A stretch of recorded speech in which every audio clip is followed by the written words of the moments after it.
All right. Hello and good morning. Welcome, everybody. I hope that you can all see me. Wave the hands, maybe. Yeah, nice to meet you. My name is Theresa Harczo. I'm the Movement Disorder Program Coordinator here at Providence. I work between St. Vincent and Providence, Portland over on Gleason.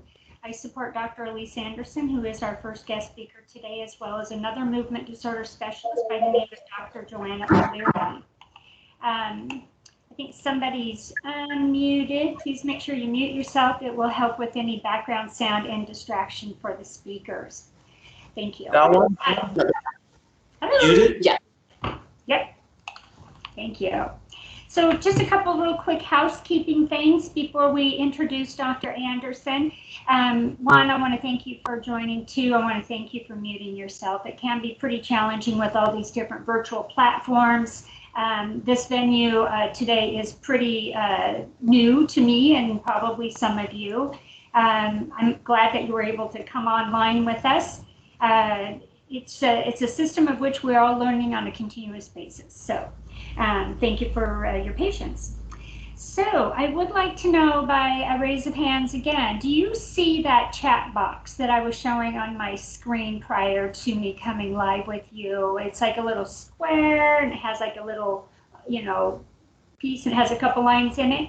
If you were to click on it, you can actually type in some questions that you might have for our guest speakers. Can you identify it? I wrote a long note in there a little earlier. Let's see if any of you have written in it here recently. Not as of yet, but if you do notify it and if you want to write on it, just like a brief, anything, that's fine. I just want to see that it populates. I would like to let you know that today's event, effective now, we are recording this. So that way when I send you, thank you, Joan, when I send you out next week, the link to access this video presentation, you'll be able to view it again or share it with friends and family. And so hopefully for those of you who are not able to stay through the entire event can then go back and pick back up where you left off. Again, let's see here. The next thing I wanted to kind of talk about, and I'm seeing that you're all on, which is really good, is the agenda. So let me share the next screen I have here for you. Just a quick little rundown. So what we're going to have here in a moment is we're going to have Dr. Anderson talk. She's going to review various stages, lifestyles, treatments available, and so much more. She's a fabulous speaker. I'm really looking forward to hearing her share with us today. After that, Jill McCarty. She is a Providence dietitian.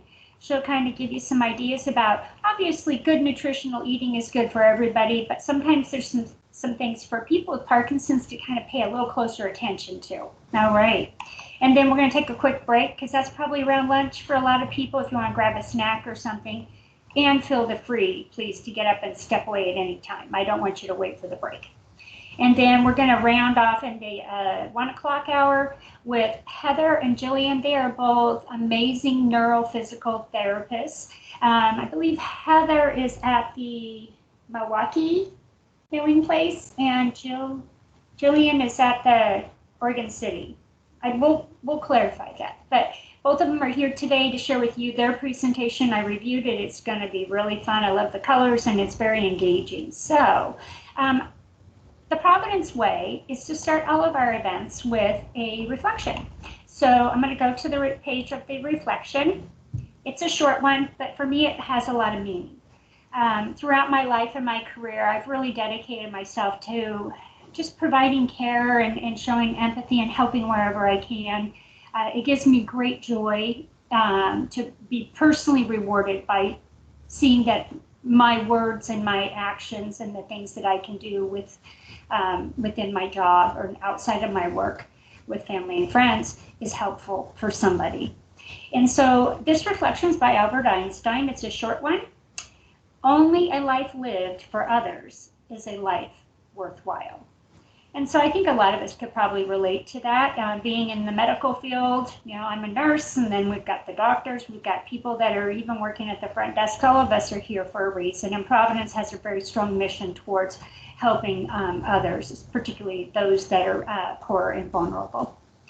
So I'm thinking we should probably move towards introducing our first guest. Oops, that's not what I really wanted to do. Look at that, we're done, everybody. Okay. I would like to introduce our first guest, hoping she's ready to join us, Dr. Elise Anderson. She went to the University of California, and then she did her fellowship up here at Oregon Health and Sciences University in specializing in movement disorders. So, Dr. Anderson, are you out there? I am here. Let me see if I can share my slides here. Hello. How is that looking? It's looking good. Everybody, Dr. Elise Anderson. Thank you, Doctor. Great. And so everybody can see my slides and hear me okay?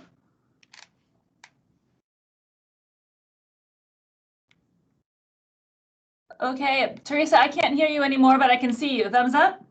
Oh, yes, definitely. Perfect. Okay. Sorry. Great. Well, we'll go ahead and get started.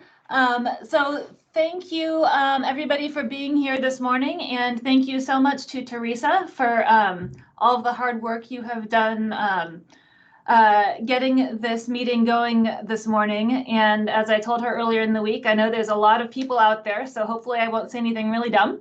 But it'll be recorded if I do, so we'll all get, be able to hear it over and over. So as Theresa mentioned, I'm a movement disorder specialist with Joanna O'Leary. I am the medical co-director of our movement disorders program here at Providence. And I work at the East Side location at Prov Portland. And I take care of a lot of Parkinson's patients. So today, we're going to basically do an overview of Parkinson's. And so the idea today is to cover the cause of Parkinson's, the typical progression, treatment options, and symptoms that we don't always get a chance to talk about in depth in clinic. So a lot of this came out of feedback from patients who just felt like they never got a full picture of their disorder, simply because we just never have enough time in clinic, and we wanted to try to correct that by offering a more comprehensive course, which is what we're doing today. Of course, I'm going to leave a great deal out, and so certainly if you brought questions today that I don't answer, we'll want to hear those and make sure we address those. If not during the presentation today, then certainly we can get back to you. So starting with the, there we go. So starting with just a little bit of background. So what is Parkinson's disease? And so fundamentally, Parkinson's is a disease that is caused by the loss of a neurotransmitter called dopamine in the brain. The reasons for this happening are multifactorial. So even though we know there's a lot of science out there describing the process that goes on in our brains in Parkinson's, why it happens is different for every patient, and usually it's a mix of environmental exposures during your lifetime and then genetic risk factors that you were born with. It is the second most common neurodegenerative disorder after Alzheimer's disease, and most people are diagnosed in their 60s. However, I have patients ranging from their 20s and 30s to diagnosis in their 90s. So it's really across the board, but the 60s is probably the most common time for diagnosis. And there is this hereditary component, so you will have a 2 to 3 times greater risk of developing Parkinson's if you have a first-degree relative with the disorder. Okay, so I like this slide because it gives you a sense of how Parkinson's is actually a process that has been going on for years before diagnosis, and then continues to progress after you have the diagnosis from your doctor. So we have 3 lines here, and the red line is the dopaminergic neurons in your brainstem. And as you can see, many years before motor symptoms and time of diagnosis, those neurons have been dying off and producing less and less dopamine. So there's a lot of redundancy in the system. So a lot of those have gone away before symptoms even start. But it turns out it's the non-motor symptoms rather than motor symptoms. And by motor symptoms, I mean the tremor and the stiffness and the slowness that bring you into the doctor's office typically. The non-motor symptoms are things like depression or constipation. Loss of sense of smell can happen up to 20 years before motor symptoms start. Another one that's become very important in research is a very rare sleep disorder called REM sleep behavior disorder, and that's where patients will act out their dreams at night. Particularly violent dreams, and so they'll thrash around and throw punches at their bed partners and hop up and tackle dressers. That's a very rare disorder, but it's very common in Parkinson's, it turns out, and that can occur many years before Parkinson's symptoms. And so you see that yellow line with the non-motor symptoms starting prior to the blue line with the motor symptoms. But the motor symptoms are really where we technically start the clock in Parkinson's. So if your tremor showed up 3 years ago, your neurologist will regard you as 3 years into Parkinson's. And that's important in terms of staging the disease and knowing where you're at in terms of progression. Over time, during active Parkinson's, often the motor symptoms will dominate. But it turns out that those non-motor symptoms of depression, constipation, other issues, those also continue to progress. And we often end up spending more time talking about those in Parkinson's in clinic than the motor symptoms. And so we'll be talking more about that this morning. Whoops. Okay, so as I mentioned, early non-motor symptoms of Parkinson's, there's some that are strongly associated with Parkinson's, and I mentioned the constipation, loss of sense of smell, this REM sleep behavior disorder, that sleep phenomenon, and depression. There's also other non-motor symptoms that are associated with Parkinson's, but not as strongly, and they're more common in the population as well, and that's restless leg syndrome, apathy, so loss of interest in activities, fatigue, and anxiety. And then the Parkinson's motor symptoms are really, this is a classic for symptoms that we see in clinic that lead to the diagnosis. And the one most people think about is the tremor, which is classically asymmetric. And except for gait symptoms, the Parkinson's symptoms do tend to be asymmetric, meaning you have one arm or one side of your body that tends to be more affected than the other. The tremor in Parkinson's is a rest tremor, so it's more active when you're not using your hand and tends to diminish with activity. It turns out that about 20% of people with Parkinson's never develop tremor, however, so it's not required for the diagnosis. What is required for the diagnosis is bradykinesia, and that refers to the slowness of movement in Parkinson's. And that's the overall decreased facial expression, decreased blink. When I see my patients in clinic, when I ask them to show me finger taps, I'm looking at how quickly they can do that. And that's the bradykinesia, and that's regarded as really the hallmark of Parkinson's disease. Rigidity is the third symptom, and that's stiffness in the arms and legs. And when I grab your arm in clinic and rotate it around, I'm feeling for increased resistance when I do that. The final symptom is, the medical term is postural instability, but clinically what we're really talking about there is the gait changes in Parkinson's. So the loss of balance, the shuffling, stooping, and then with progression, the freezing of gait when patients' feet can get stuck and have difficulty initiating a step. So the diagnosis of Parkinson's really is based on a clinical exam. So those finger taps and whatnot that I just mentioned when I see you in clinic.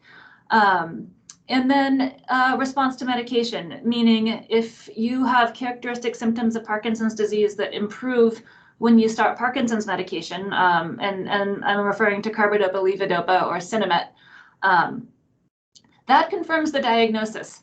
And I've had more than one patient find that underwhelming, meaning, you know, they'll come to me and they'll say, you know, my doctor just had me do some finger taps and walk down the hall, and then she told me I had Parkinson's. And I want to know why I didn't have more testing, which is a really fair question. And so that's one of the things that we wanted to talk about this morning. It is true that we obtain more tests in Parkinson's sometimes, but it's also true that this is a diagnosis that's really made by your doctor examining you and then seeing how you respond to treatment. Of course, not all cases of Parkinson's are straightforward. Patients can have comorbidities such as strokes. They could be on medications that can cause symptoms of Parkinson's. And so often we do more testing. Often we'll get an MRI to rule out a stroke or other conditions such as normal pressure hydrocephalus that can mimic Parkinson's disease. We'll often get an MRI if a patient appears to have Parkinson's on exam but doesn't respond to medication. At that time, we have to circle back and revisit and challenge the diagnosis. Often we will use another type of scan, a DaTSCAN, for more challenging or difficult to diagnose cases of Parkinsonism. So the DaTSCAN is not an MRI, it's a SPECT scan, which is a nuclear medicine study. And this has been used in clinical trials and in the research setting for a couple decades now. But it was only approved for clinical use by the FDA in the past 10 years. And the way it works is that it measures dopamine transporter binding. So there's an infusion of a ligand that binds to the dopamine transporters in your brain. And if you have Parkinson's or a handful of related disorders, such as progressive supranuclear palsy or dementia with Lewy bodies, you have less dopamine in your brain, and as a result, you'll have fewer dopamine transporters. And so fewer of those will light up. If you have symptoms that look like Parkinson's, but you don't have Parkinson's disease or one of those related diseases, you will have a normal number of dopamine transporters. And so examples of cases where you'd see a normal DaTSCAN would be essential tremor. And I should note that the FDA has approved this scan for use only to distinguish between essential tremor and Parkinson's, although often clinically we use it for other things. Other causes of tremor or Parkinson's that would be normal would be tremor due to strokes or symptoms of Parkinson's caused by exposure to certain medications that block dopamine. And here is an example of what the DaTSCAN looks like. Subject A is a normal brain.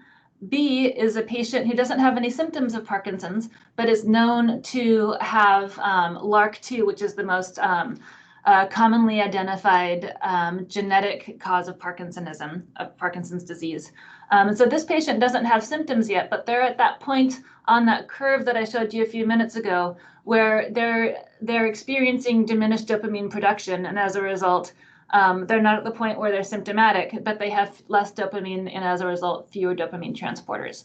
And so in some of the trickier cases of Parkinson's, we will try to obtain a DaTSCAN to get a better sense of a patient's dopaminergic status.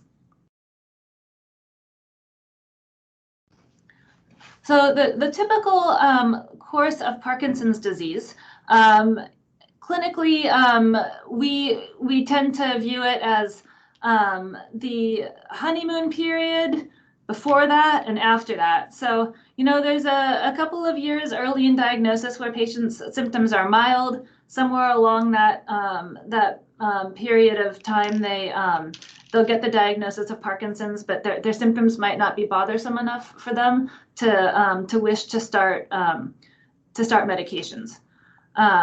When symptoms have become bothersome enough, that could be stiffness, that could be slowness, that could be tremor. we will start medications, and typically most people do nicely on meds.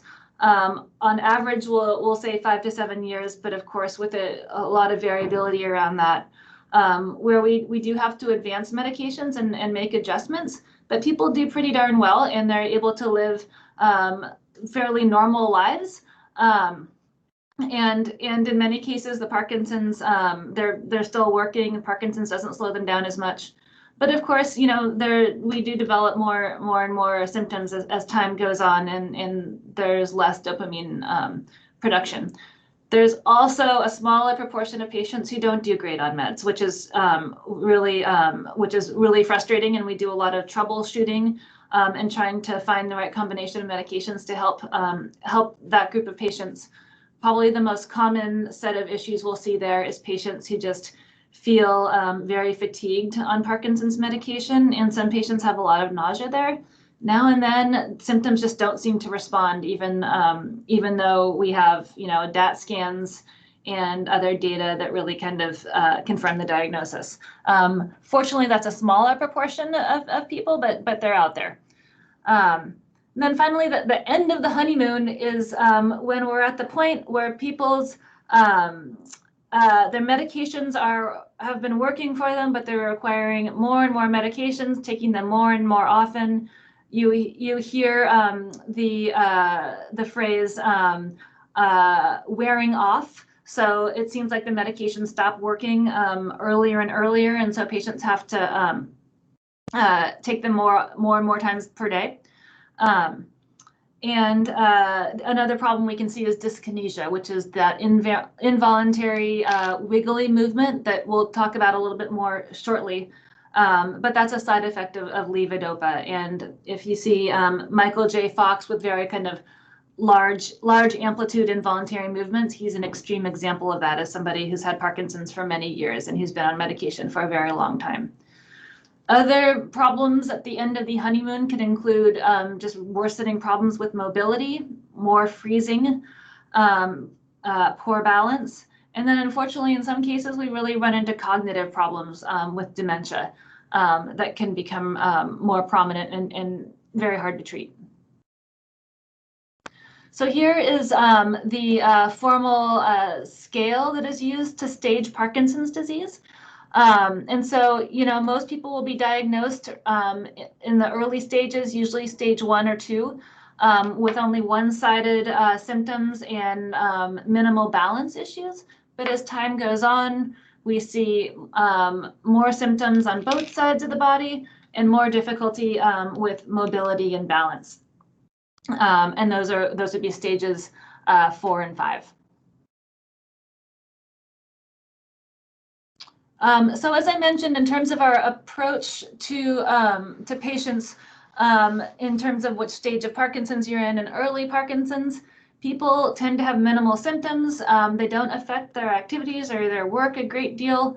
And with these patients, you know, we talk about medication options when the time comes, because that's information that's important to have. But treatment, the focus is really on exercise and lifestyle modifications. And so that's non-medical therapy. And regardless of where you're at in Parkinson's, we really heavily emphasize your exercise program, because we do have a great deal of evidence that a good exercise program in Parkinson's can preserve your independence and your mobility for longer and improve how you do with the disease. And so the ideal program that we recommend is a combination of balance-oriented exercise and a cardiovascular program. So balance programs can look like a lot of different things. So this is one of my patients who's become really involved in the Rock Steady Boxing program, which has been a really successful program for Parkinson's disease, using punching bags and boxing techniques to help patients fire different pathways in their brain to develop more robust pathways to maintain their balance. And that becomes more and more important as your balance is eroded and gets worse with disease progression. Other great exercise approaches for balance are yoga, Tai Chi has really nice evidence in Parkinson's disease. Dancing can be excellent. Walking, walking is great. It's I think that's probably one of the easiest things to do, and especially right now during COVID. I can't emphasize enough how helpful it is just to get people out and going for a good couple of walks in the neighborhood. Bowling is harder right now with COVID, but there have been a couple really nice studies showing that it has benefit in Parkinson's as well. We mentioned boxing, and then there are Parkinson's exercise classes throughout the state. We have one here at Providence that is on Mondays and Wednesdays. That is it is available virtually, and that's actually a free exercise class that was funded through the Parkinson's Foundation. So if anybody here is donated to the Parkinson's Foundation or knows people who have, that's a nice example of what the foundation has made possible as a free exercise class for our Parkinson's community. So that's the balance component. And then the cardiovascular exercise basically means exercise that gets your heart rate up. And, again, I appreciate that people with Parkinson's have their range of age, a range of comorbidities. And so a lot of people out there, they have arthritis or other problems that really limit their ability to exercise as much as they'd like. And so not everybody can do as much cardiovascular exercise as they'd like. But I do mention this because there is some evidence that a high intensity exercise program might actually slow disease progression. And that's based on a study that was done, I think, at Northwestern here with 128 patients who are randomized to high intensity versus moderate and I think no exercise. And the patients who did the very high intensity exercise seemed to have slower progression of their Parkinson's scores than the group that did the moderate exercise. And so, I think most people who treat Parkinson's at this point believe that a high intensity exercise program probably does slow disease progression. Why that is, what the mechanism of that is less clear. And so stay tuned on that. But, I think this is a meaningful way to treat Parkinson's. And it's good to know about.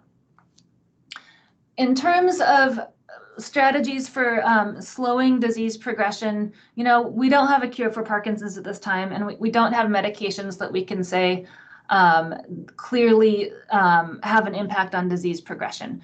There was a lot of interest in this class of medications called MAO-B inhibitors. About 50 years ago, there was one study with rasagiline that suggested that it might slow progression. Unfortunately, when they were repeated that study, it doubled the dose. They weren't able to replicate those findings. And so I think most of us don't think that there's a really meaningful disease modification using these drugs. And then there have been a number of studies looking at a lot of different supplements for Parkinson's. And unfortunately, none of them have been shown to have an impact compared to placebo. There are a number of studies going on right now looking at a new generation of drugs to treat Parkinson's. Some of these are genetic based, some are autoimmune based. One that's going on right now up at OHSU is based on a drug that's actually developed to treat diabetes. So there's a lot of promising research, and I think that we are close to being able to identify treatments that might slow disease progression, but we're still not there. And so moving on to kind of the next phase of Parkinson's, and that is when it's time to start medication. And this is different for everybody. It can be a really emotional decision for a lot of patients, because I think it's when they start medication is when patients feel like they're really kind of admitting to themselves that Parkinson's is in their lives to stay, and it can be really discouraging. And so, I want to acknowledge that today and hope that hope that you communicate with your doctors about that if that's how you feel. It certainly is a natural feeling, and I think sometimes it results in people holding off on starting medication longer than they should when they're limiting their lifestyle as a result of their symptoms when we could be doing a better job of treating them. And so the question of what medication to start when the time comes depends on the individual patient. We have two main classes of medications specific for Parkinson's. So I'm leaving out a couple here that some of you have probably taken. And those are medications such as trihexyphenidyl or Artane, or amantadine, which is another medication that we sometimes use early in Parkinson's. But for the sake of our presentation today, we're going to focus on our two main classes of meds, and those are the dopamine agonists and carbidopa levodopa. And both of these medications work by replacing the dopamine that your brain is no longer fully producing. So the dopamine agonists are a medication that acts at the dopamine receptor in the brain and kind of tricks the receptor into thinking there's dopamine there.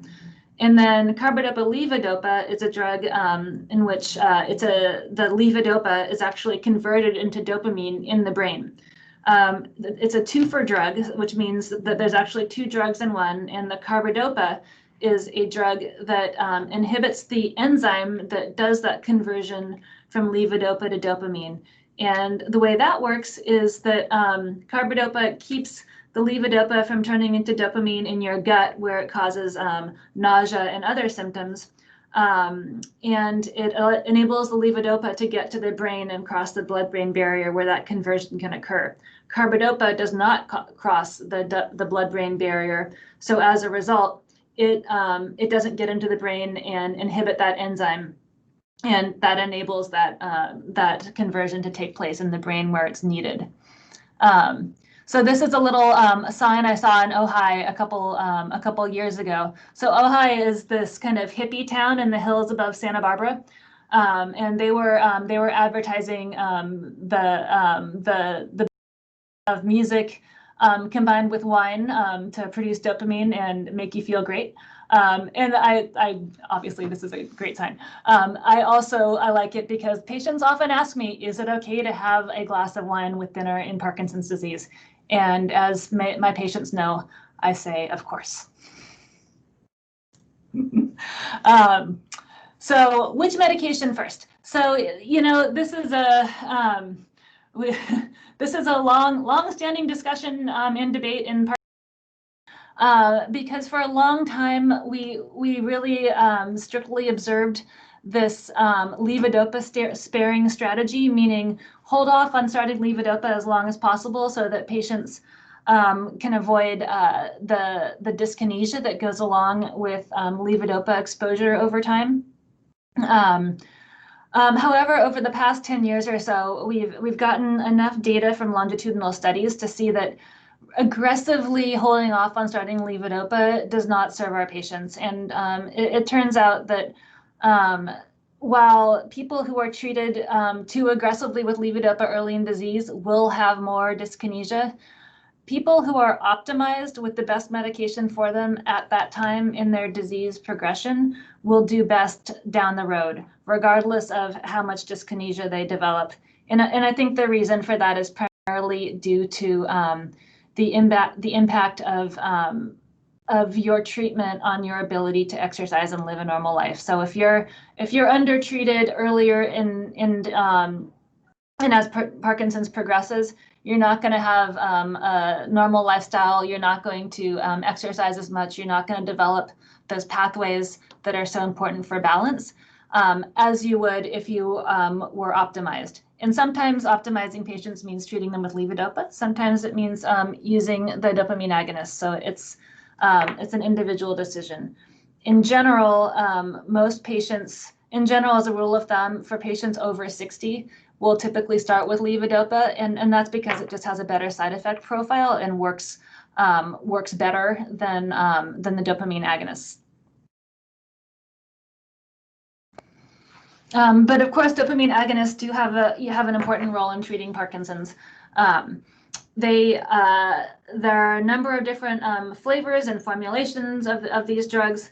So pramipexole and ropinirole are the most familiar ones. These are also extremely helpful medications for restless leg syndrome, and so we'll often use that in Parkinson's patients as an adjunct to treat their restless leg symptoms. In some patients, they might actually work better for tremor. And of course, they are less associated with dyskinesia, which is important. There is a fancy new formulation of this class of medication, which is a sublingual, meaning under the tongue formulation, and it's developed as a rescue medication for people who have sudden or unpredictable wearing off periods. And so that's something that we're just actually have available now to prescribe in the past few weeks. And so you'll be hearing more about that. The dopamine agonists do have significant side effects. You know, nausea and fatigue are the most common ones, and often we can avoid them with the slow titration. But there can be some more serious ones, and the ones that I always warn people about are the sleep attacks, which are rare, but that's suddenly feeling super duper sleepy. You just have enough time to pull over if you're driving, for example. And then the other one is impulse control disorder or compulsive behaviors. And the most common one you'll hear about is gambling addiction. And unfortunately, that is something that we can see with this drug. It's rare but serious. Now and then we can actually see this sort of thing with levodopa, although that's almost vanishingly rare. But it's certainly important to know about, and that's why my patients who are listening know that I almost every single visit I ask them if they've started gambling, and they almost always say no. But it turns out that people are not going to tell you about this sort of thing unless you ask them, and that's why I ask you guys every time. So, carbidopa, levodopa continues to be our main. Our best treatment for Parkinson's disease. And this drug has been around since the 70s. It is available in more forms and better formulations than back then. But it is still our best drug for Parkinson's disease. And it has a better side effect profile than our alternatives. So a couple of different formulations are available. Rytari is a longer acting capsule that has both immediate release and controlled release beads in it. So it seems to have a better release of Parkinson's effect or anti-Parkinson's effect. And as a result it doesn't seem to peak in the blood the way Sinemet does. And so it doesn't have quite the same incidence of dyskinesia and some of the other side effects, such as nausea, that we see with immediate release, because you don't have that kind of bolus of levodopa that then drops off in the system. So this is a helpful drug. It is also new and fancy and expensive, and so sometimes it's just not an option financially. Duopa is an intestinal gel formulation that we use fairly rarely. It's fairly cumbersome to administer. You know, you have to get a peg tube or a tube placed into the belly to administer this drug, but there are a few cases where it makes sense. And then Inbrija is another rescue medication. So this one is inhaled.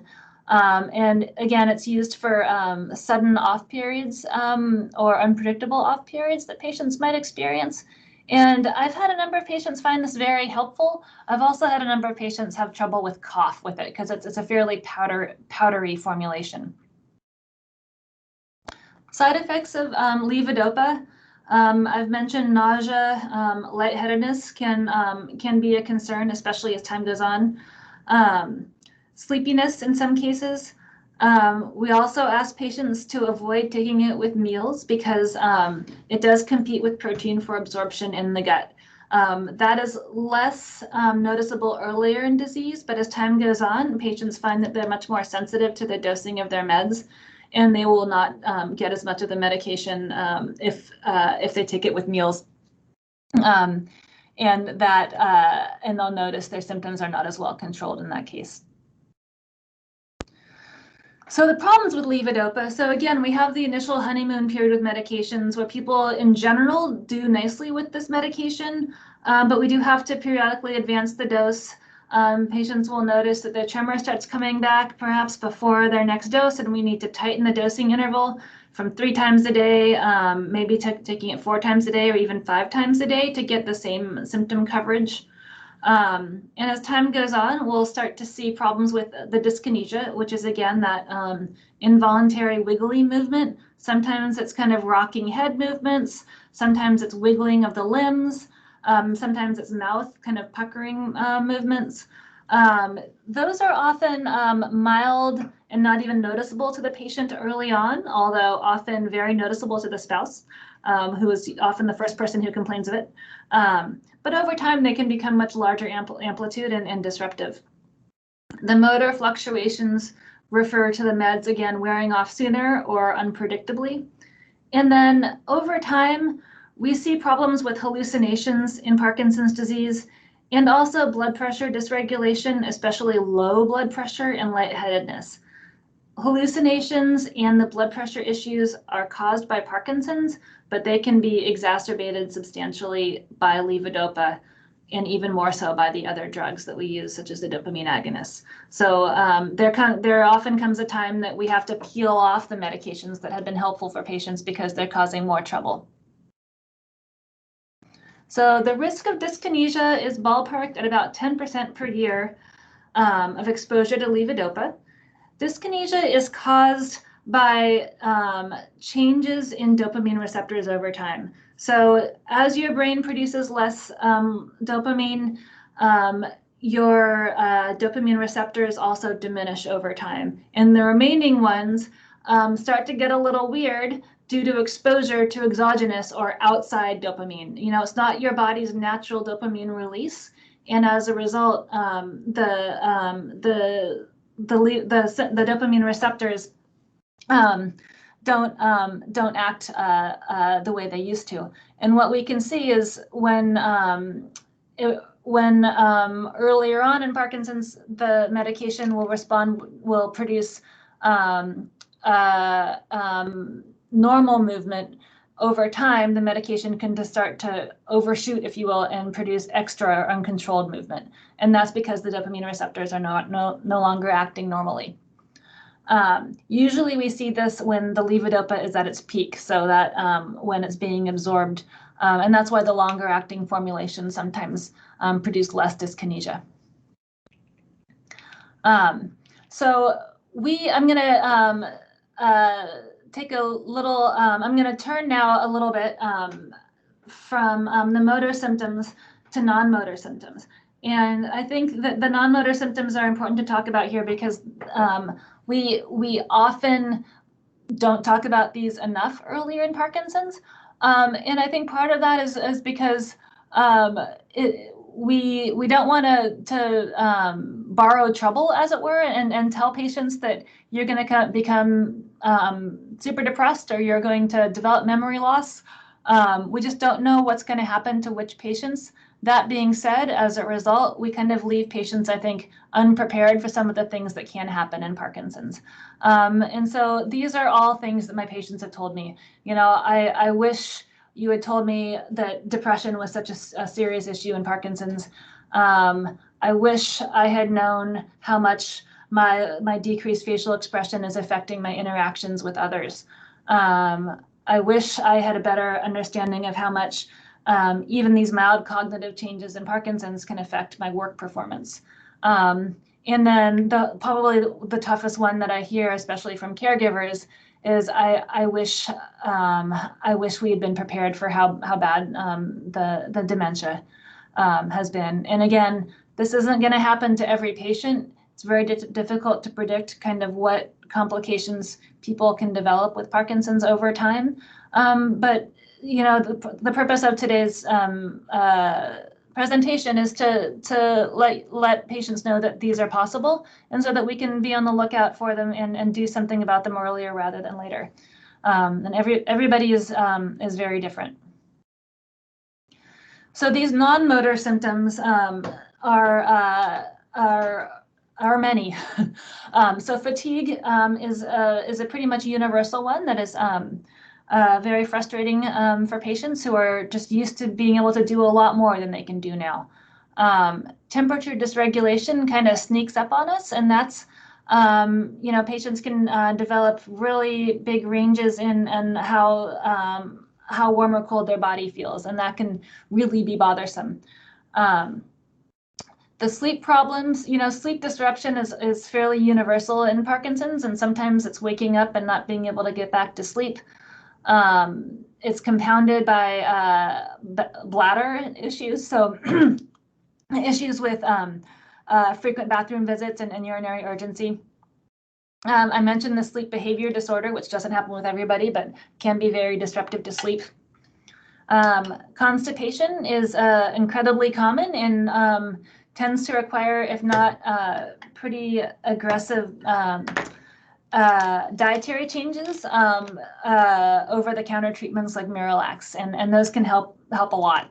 And then people can have some vision problems. Eye movements are affected in Parkinson's, and sometimes that can be addressed with prism glasses, and sometimes it's harder to treat. Hallucinations can become an issue in Parkinson's. Mild, relatively benign hallucinations are actually fairly common, and people adapt to them fairly easily. So they'll feel like somebody's in the room, or they'll think a floater is a real object. In some cases, though, the hallucinations can progress to be very disruptive and frightening to patients. And when that happens, our strategies begin with peeling off medications that make that worse. But then we also have a handful of treatment strategies that we can use to try to treat the hallucinations directly. And then the cognitive problems in Parkinson's that I've alluded to are fairly universal. People, even with very mild Parkinson's, have executive dysfunction, which refers to difficulty with decision-making and multitasking. And even though those may be mild, they can really affect work performance, for example. And then word-finding problems can be common early on. Unfortunately, some patients develop more cognitive impairment and a Parkinson's dementia picture. Parkinson's dementia, dementia refers to memory loss, but there's a different flavor of this in Parkinson's as compared to Alzheimer's, for example. And it tends to involve fewer problems with language and word finding, it turns out, but more problems with processing speed, judgment, mood changes, so depression and apathy, and then the psychosis can go along with that, or hallucinations. This is a different disease from Lewy body dementia, which is a disease that does cause symptoms of Parkinson's, but has a different and more severe set of cognitive issues. So our approach to tackling Parkinson's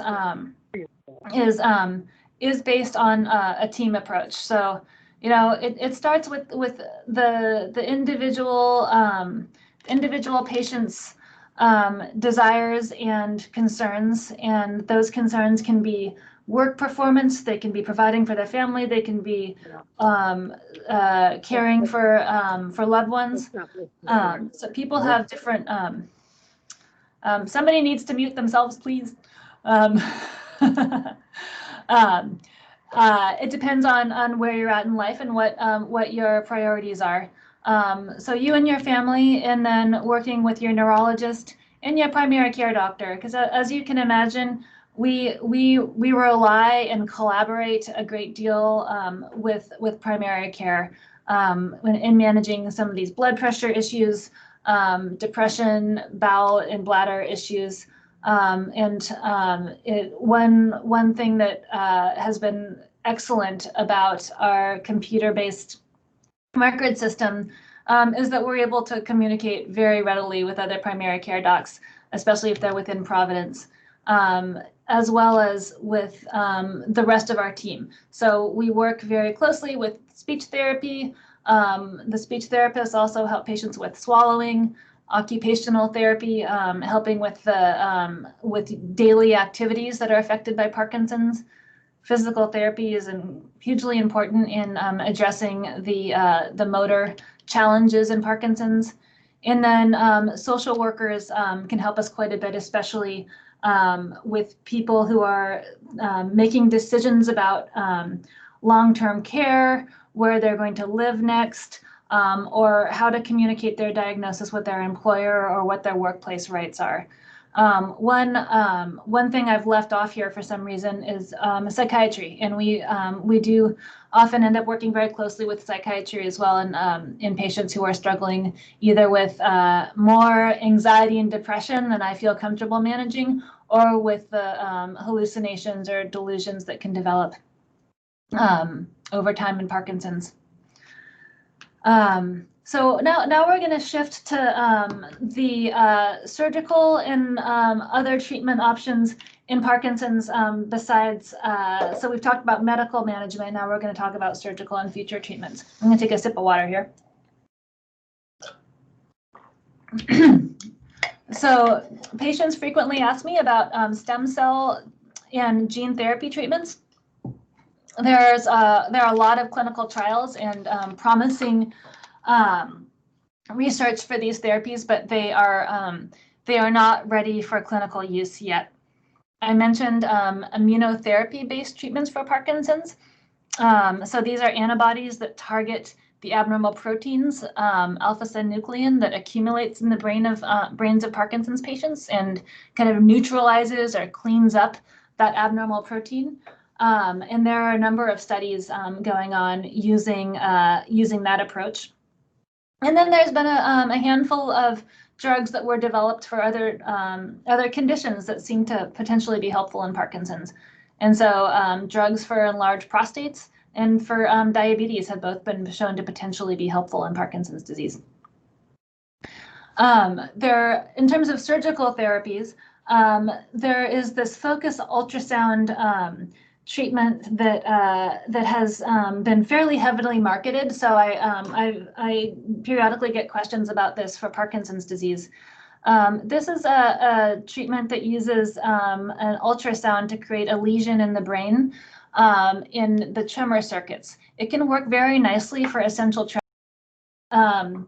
There is an approval to use this for Parkinson's as well. But it hasn't been used a great deal. And the reason for that is because it really does only treat the tremor. And as we've seen the past, hour or so here, Parkinson's is about a lot more than just tremor. And so I, in general, wouldn't recommend pursuing a surgical treatment that will only address one of your symptoms.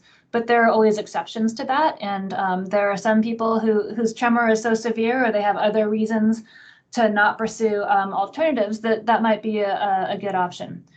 The main surgical treatment for Parkinson's remains deep brain stimulation. And that is a treatment for Parkinson's that's been around for at least 20 years. It's gained increasing use. We have a number of patients in our center here who've done well with it. But it's not for everyone. And so we're going to spend a few minutes talking about how it works and how we approach whether or not we'd recommend this for a Parkinson's patient. Deep brain stimulation, or DBS, delivers a tiny repetitive electric charge to a part of your brain that's involved in Parkinson's disease. And that is delivered via a wire or a lead that's implanted in your brain by a neurosurgeon. And then those wires are connected beneath the skin to a battery in the chest that your neurologist programs to control your symptoms. So for Parkinson's disease, there are actually two different targets in the brain that we use based on your constellation of symptoms. One of those is the subthalamic nucleus, and the other is the globus pallidus. The thalamus is used for essential tremor, and so this is a very effective treatment for severe essential tremor. And it turns out that now and then Parkinson's patients have had this tremor, I've had this target as well. If tremor is a really disabling symptom for them. So here's a little picture of what this looks like. So the lead is implanted deep in the brain, and then it comes out through a little burr hole right behind the hairline, and then that wire is beneath the skin, connecting down to the pulse generator or battery in the chest. This is a picture of our surgeon, Seth Oliveira, who's been here for a couple of years, who's really an excellent surgeon and a really great communicator and a really great guy. So it's been wonderful for Joanna and I to be able to refer internally to Seth, and with Theresa's help, be able to shepherd our patients through the surgical experience, which is a very, it's a very big decision and an overwhelming one. And then after about 4 weeks after surgery, a patient will come back to their neurologist. So here it'd be me or Joanna, and we would program the electrical charge that goes to your brain with a combination of different types of charge using these little contacts that you see, which are the little silver bands at the end of this lead. And of course, the lead is very, very tiny.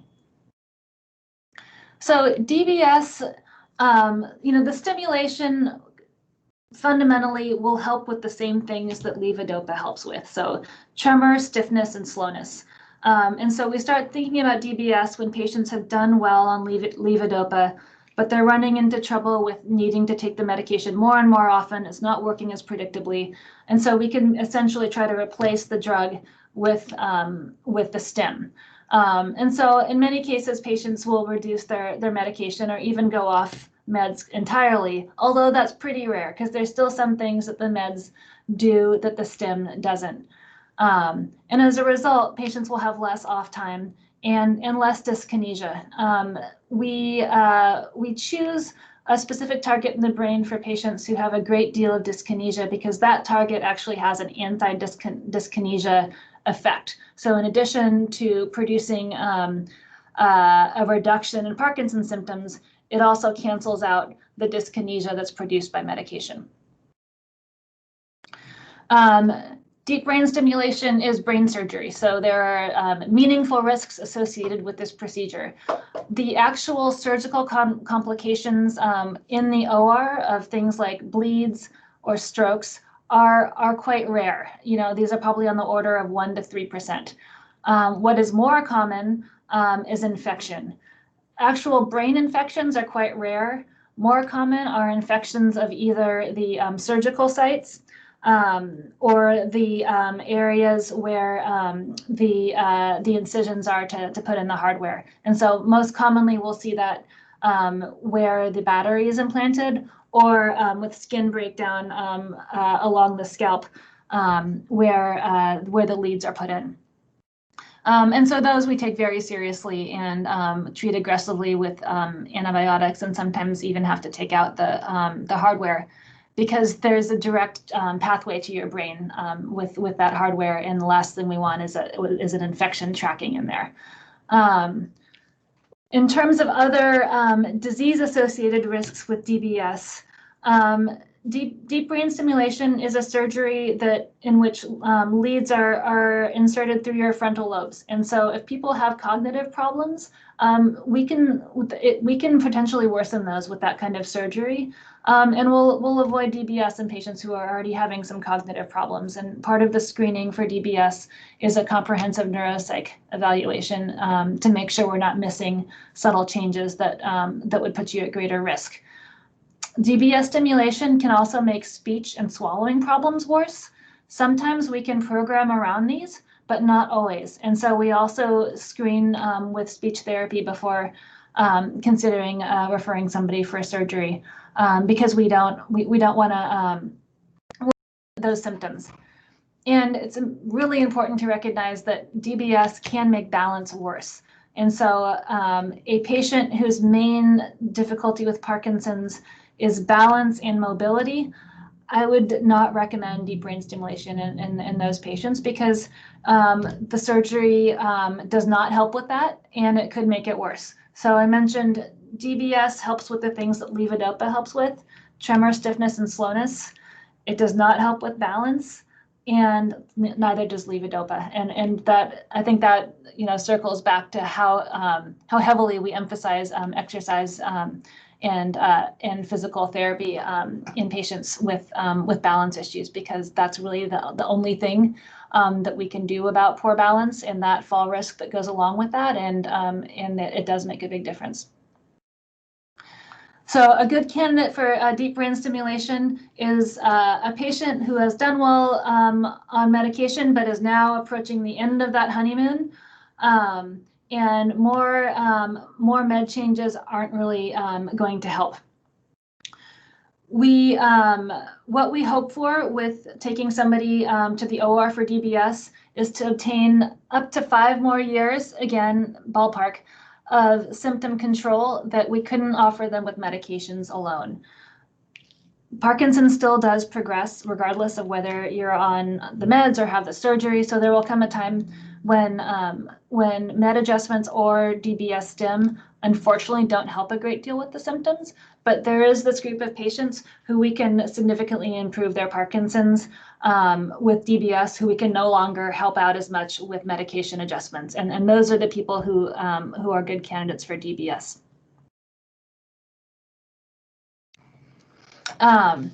So if somebody is considering DBS, it's very much an individual decision. There are lots of people out there who think that elective brain surgery is crazy, and the only reason they'd ever have brain surgery is if they would die otherwise. And I think that is a very reasonable standpoint. Other people would prefer to have surgery than take another pill because they're so darn sick of pills. And brain surgery sounds great. So, you know, there's that whole spectrum, and our job is to make sure patients are a good candidate and have a good understanding of what to expect. So I think this is my last slide. So I'll close on our take-home message here is that, you know, we have treatments and therapies that are better than ever in Parkinson's disease. We still don't have a cure. But what we've seen looking at how people do with Parkinson's over time compared to back in the 70s when Levodopa was developed is that, you know, people have pretty much the same lifespan with Parkinson's that they did back then. And it actually turns out Parkinson's doesn't reduce your life expectancy a great deal. What we have seen is that people have a much higher quality of life now with Parkinson's than they did back then. And that's because of the treatments and therapies that exist now. It's a tough disease, and I don't want to diminish that at all. The goal today is to give all of you more information that you can take back to me and your neurologist to help us take care of you, and to help improve your life with Parkinson's. And that was my last slide. Wonderful. Thank you so much. That was really, really good. I learn something every time. I truly enjoy working with you, Dr. Anderson. Likewise. Thank you. I do have some questions for you. All right. Wonderful. So earlier, you had mentioned about the risk factors of getting diagnosed with Parkinson's. So the question is can you restate the factors and the percent increased risk of being diagnosed with Parkinson's if you have a first-degree relative with Parkinson's? It's considered 2 to 3% if you have a first-degree relative. That is different for younger onset Parkinson's. So younger onset Parkinson's, meaning under age 50, there's a much stronger genetic component. And so your risk if you have a first degree relative who is diagnosed at a younger age is higher. Got it. All right, thank you. Another question. So is the eye movement affected? So if it is, can you give some examples such as that such as don't move head too fast or movement looking up and down? You know, that's a tougher one. I don't I don't think that I could necessarily make recommendations like that because it's different for different patients. I think the most common thing people describe is difficulty focusing, some double vision. We also know that people have more difficulty in low contrast light. So here in Oregon, we have a lot of that starting right around now and for the next 6 months. And so those are all things to be mindful of, but it's going to be different enough that I'd have to send you to your ophthalmologist to give you more specific advice on how to deal with it. Wonderful. Let's see, there's a DBS question. I'll answer that one when we're done. Does early diagnosis decrease life expectancy before your 60s? Before your 60s. I can't give you good data on that, but I think the best answer is yes. The life expectancy of Parkinson's patients, that's kind of based on the typical patient who's diagnosed in their 60s. I think younger patients are going to have more of an impact on their life expectancy, but I can't give you good numbers on that. Okay, let's do one more question, and then what I'll do is I'll collect the rest of them. If you don't mind, I'll email them to you, and I can send them out in my email to the registrants next week. So how about what percentage success has there been with focused ultrasound for tremor? Well, so focused ultrasound for essential tremor seems to work quite nicely. I don't think there's very much data on focused ultrasound for the Parkinson's tremor. That's something that we can probably get you better answers on. But I do know that, they initially, when they did the initial trial for focused ultrasound in Parkinson's, they actually had to stop it because they just couldn't show that it was better than the alternatives. They do have the approval for the focused ultrasound for the tremor in Parkinson's, but last time we heard from the surgeon who was involved in that, they actually hadn't done it with anyone because it just didn't make sense compared to using DBS or something that could actually treat the stiffness and slowness and other symptoms as well. Again, I know there's exceptions out there for people who it makes sense for, so I don't want to disparage it. But it's going to be a very specific Parkinson's patient who would be a better candidate for focused ultrasound than DBS, for example, because unfortunately, once you get that lesion in your brain with the ultrasound, you're not going to be a candidate for DBS. And so the fear would be, as time goes on, developing other Parkinson's symptoms like stiffness and slowness that we can't treat surgically. Gotcha. Okay. Well, the questions keep coming in. I will go ahead and close it here with you, if you don't mind, so we can stay on task, and then I will get you some questions sent to you, if you don't mind, and respond back to me later. Great. All right, guys. Well, thank you so much. It's weird speaking into the void, but I know I'm going to get feedback from you guys. So I look forward to that. Thank you, Dr. Anderson. Have a great day. You too. Bye-bye. You bet. Okay, that was a wonderful talk from Dr. Anderson. I really enjoyed it. I can hear it over and over. It's always got a new twist to it, so it just continues to make me get better at what I do. But rolling on, we have another guest speaker, and this guest speaker is a registered dietitian here at Providence St. Vincent.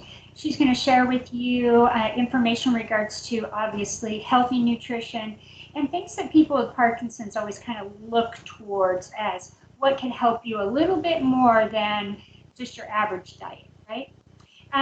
Jill, are you out there? I'm here. Can you hear me? I can hear you fine. Can't see Okay, you great. like that, but yes. I'll share my screen and just make sure that you can see that. You bet. Okay, let me get it on here. Okay. Is that showing up?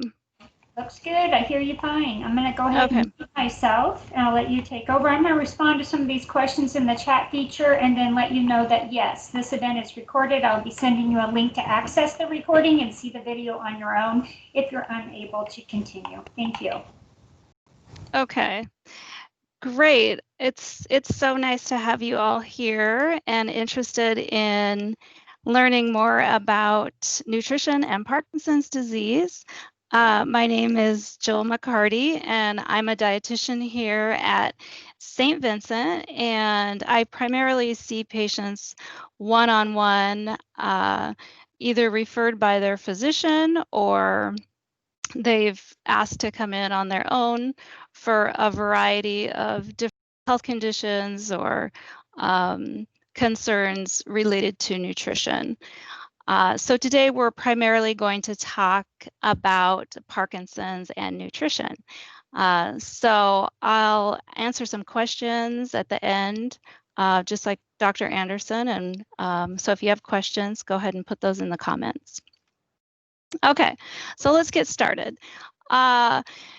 I tend to recommend that people start with where they're at, because there's a lot of you out there I know today, and you're all starting in different places. So I always recommend people start with small changes with their diet or nutrition. After years of seeing people and helping them make nutrition changes, that tends to work best. So people who change their diet all at once, it's typically not sustainable long term. So as I go through the slides today and we discuss this, maybe think of some things that you're interested in doing, specific changes that you'd like to make, maybe with specific foods. And then towards the end, we'll talk about setting a nutrition goal. So that's usually where I end my sessions with patients is, so today we'll just have to do that in a little bit different variety online. Okay. So I want to put out a disclaimer that every person, like Dr. Anderson said, is very different with Parkinson's. So if your physician or speech therapist has given you something different than what I'm recommending today, of course, don't stop what you're doing. Talk to your physician or your speech therapist. Okay, so I usually start with talking about there's no specific diet prescription for Parkinson's disease. We recommend a Mediterranean diet. So a Mediterranean diet has numerous studies that show it can benefit and help manage our heart health, our blood sugar, our blood pressure. In addition, a Mediterranean diet can also reduce your risk of different neurodegenerative diseases like Parkinson's. So it may play a role in memory function and reducing inflammation. So when you hear about an anti-inflammatory diet, it is referring to a Mediterranean type diet. So that's what we'll mostly talk about today. A Mediterranean diet includes a variety of whole grains, lots of fruits and vegetables, dairy products, proteins, like meat and beans. It also includes mostly plant-based fats. So with that, think of olive oil, vegetable oil, nuts and seeds. And then, of course, you hear a lot about fish in a Mediterranean diet. So we're going to go through all of that in detail. So again, it's not something that would cure Parkinson's, but it can help with a lot of those symptoms that are maybe associated with Parkinson's or Parkinson's medications. So the first one is constipation. So eating a lot of fruits and vegetables, including a lot of fiber in your diet with adequate fluids and hydration can really help reduce constipation. And that's a lot of times defined as fewer than 3 bowel movements a week. A Mediterranean diet can also help with maintaining a healthy weight, or for some people, if they need to gain weight, it can help with that. It can help keep our bones strong, which we want for everyone as we get older, with adequate calcium and vitamin D. Sometimes people with Parkinson's are known to have low vitamin D or a deficiency, especially here in the Northwest. So we're looking at vitamin D and calcium intake, and it can help with the side effects from medications. So overall, you can feel better generally with eating healthy, and you can better manage those nutrition-related symptoms. So this slide goes into detail about what is a Mediterranean diet. So many of you have probably heard of it, but maybe aren't familiar with the specifics of a Mediterranean diet. So you'll see at the bottom, it includes physical activity, which I know physical therapy, I'm assuming we'll talk about later. And Dr. Anderson had mentioned the many benefits of that with Parkinson's. So we'll talk mostly about the food. So at the bottom of this pyramid, you'll see mostly fruits, vegetables, and whole grains. It also includes beans, nuts, legumes, and seeds. So that's the base of the diet. One thing about a Mediterranean diet or way of eating is it includes all food groups. So as you move up the pyramid, you'll see fish and seafood. So it's common that you hear, a lot of salmon or fatty fish in a Mediterranean diet for those omega-3 fats. Sometimes I'll have people say, I just can't eat fish. I don't like salmon. And so I usually recommend that they think about other things in the diet. You don't have to necessarily eat salmon. Although we recommend it, you can focus on something else with the Mediterranean diet, maybe eating more fruits and vegetables or having beans. Sometimes people, if they're trying to incorporate more of a Mediterranean diet, they'll think about having a vegetarian meal once a week that would not include meat. So maybe a meatless Monday or something like that. Next up the pyramid is poultry, egg, cheese, and yogurt, all really good sources of protein. The dairy products, of course, are good sources of calcium and vitamin D. And then at the top is meats and sweets. So those would be less often, but definitely doable in a Mediterranean diet. So more focusing on lean red meats, lower fat meats, but meats and sweets are something you can have every once in a while. Then over to the left is wine, and you'll see that I think it says, in moderation, it says over there. So for women, the guideline is no more than 1 drink a day. And for men, it's 2. And I think in the last presentation, Dr. Anderson mentioned, that's something she typically doesn't recommend against. So I usually just tell people to check with your physician based on the medications that you're taking and things like that about alcohol. So the red wine, of course, is on there for the antioxidants, which we'll talk more about here in a bit. And then the water, of course, with constipation, you want to get a lot of water. Okay, so moving on to the next slide. This is the plate method, which some of you, I'm sure, are familiar with. And it's a good way to just kind of eyeball our plate and look and see how we're doing as far as getting enough fruits and vegetables, how much protein are we having. We're going to talk more about protein and it competing for absorption with some of the medications. So having protein spread throughout the day is really important to keep our muscles as we get older. So having a little bit of protein with each meal and kind of spreading it out through the day is recommended with Parkinson's, and just if you're following a Mediterranean or looking at this plate method as kind of making improvements to your diet. So I like to show pictures of real meals here. So this is like a grilled chicken breast, I believe, with a whole grain orzo, a green salad, looks like some feta. The next one is a lean flank steak with a whole grain roll, a vegetable, some strawberries. Here's the salmon, and this is kind of giving you an idea of portions. So of course that will vary a little bit from person to person.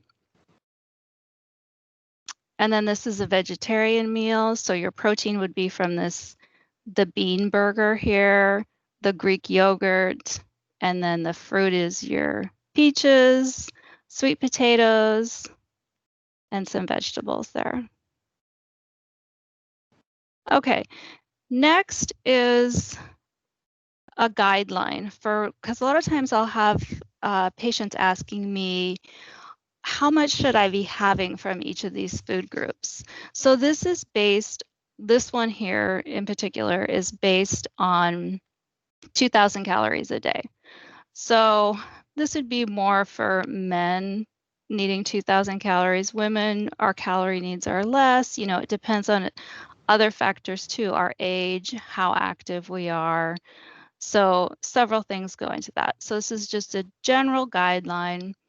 If you wanted more specifics, seeing a dietitian, you know, we can go into more of that detail for individuals in the office here.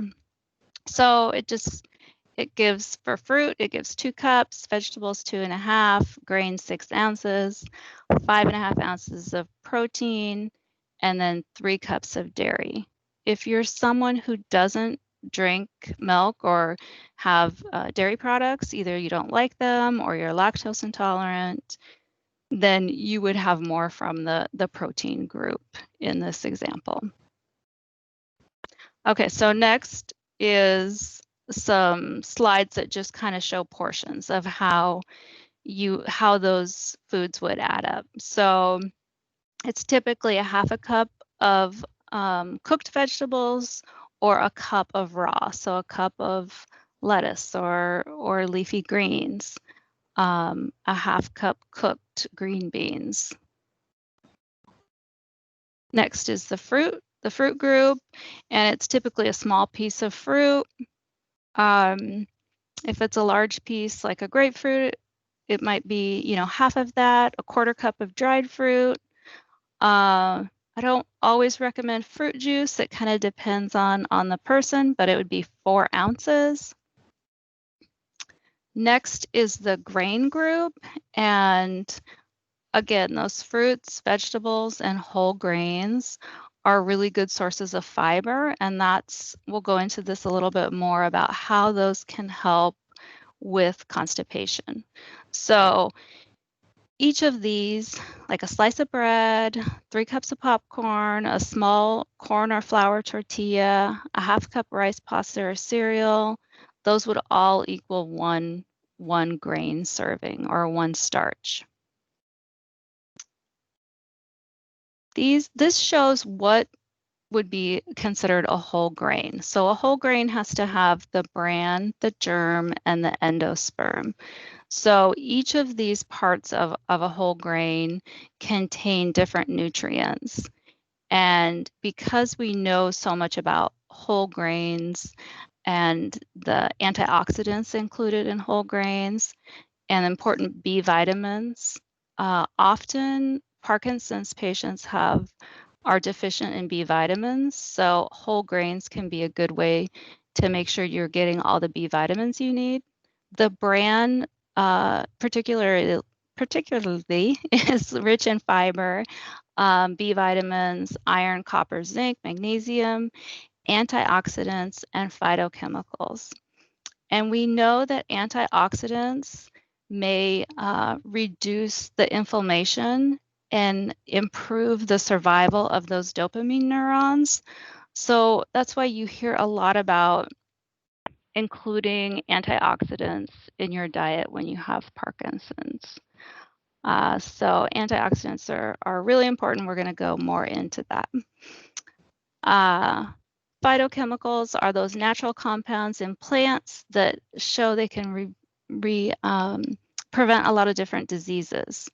And then lastly, the germ and the endosperm. The germ is the core of the seed where where we have a lot of our healthy fats, vitamin E, again, B vitamins, phytochemicals, and more antioxidants. And then the endosperm is the interior that holds carbohydrate, a little bit of protein, and again, some more B vitamins and minerals.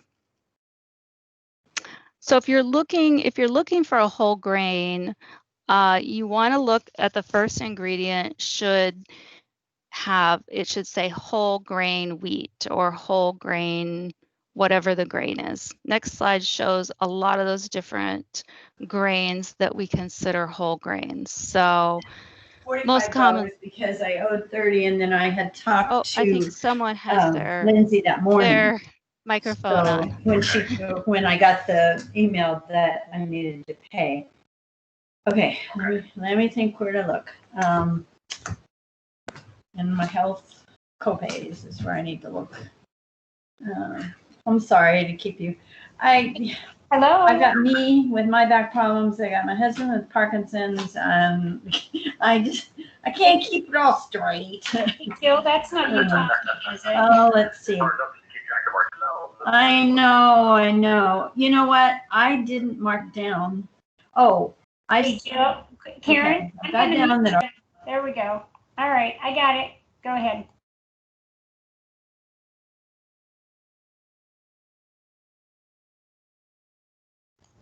Okay, Jill, you'll need to unmute yourself to continue on.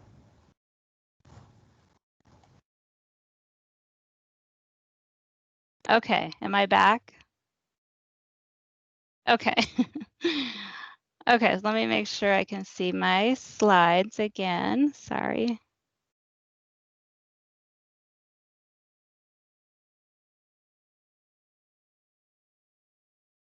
Okay. Okay, so are you seeing the whole grains or the oils now? Yep, it looks good. Okay. All right. So next is the group of fats. In a Mediterranean diet, we recommend mostly plant-based fats. So plant-based fats would be anything, from nut oils, avocado oil, olive oil. You hear a lot about avocados, olives, nuts, and nut butters. Those would all be included. So less from the saturated fat group. So saturated fats are typically more from animal products. So those would be high-fat dairy products, butter, high-fat meats and cheeses and that kind of thing have more of the saturated fat. So we want less of those. It's better for our cholesterol, better for our heart, and more of the monounsaturated fats, which would be from those plant-based fats. Okay, it doesn't look like it switched to the next slide to me. Did it for you?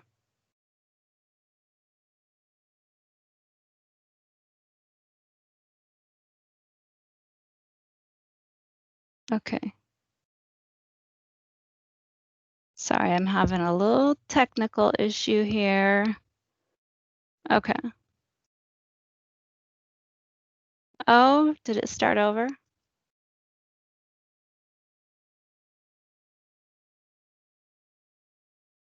Okay, sorry about that.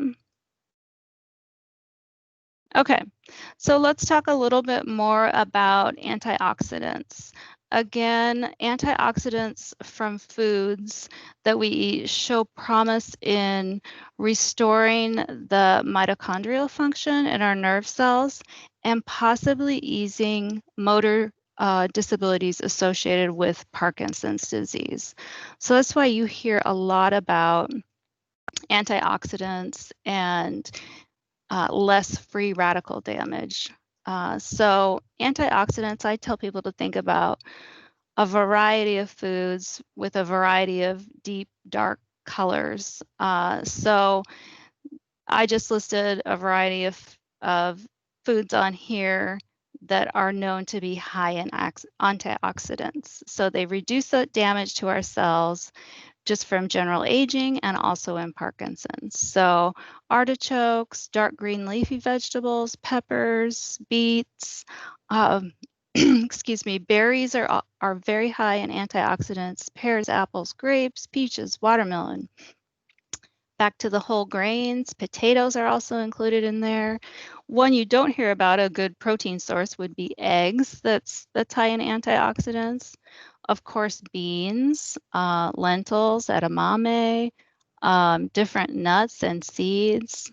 My favorite, dark chocolate, avocados, and then the red wine, coffee, and tea. We know have a lot of antioxidants. Okay, next group is the dairy group, and that would also include fortified milk beverages like soy milk. I also include in there, a lot of people are drinking almond milk or cashew milk. The only thing I recommend with those is if you do need more protein, to choose an almond milk that has protein added to it. And so oftentimes it's a pea protein they've added, and it's usually advertised right on the carton, and it says with protein added. Nut milks tend to not have much, maybe a couple grams of protein, so you can get the ones that have protein added. Soy milk and regular cow's milk, though, will be good sources of protein, along with all these other dairy products listed on here. So yogurt, cottage cheese, pudding made with milk, cheeses. Those are all really good sources of calcium for our bones, vitamin D, and protein.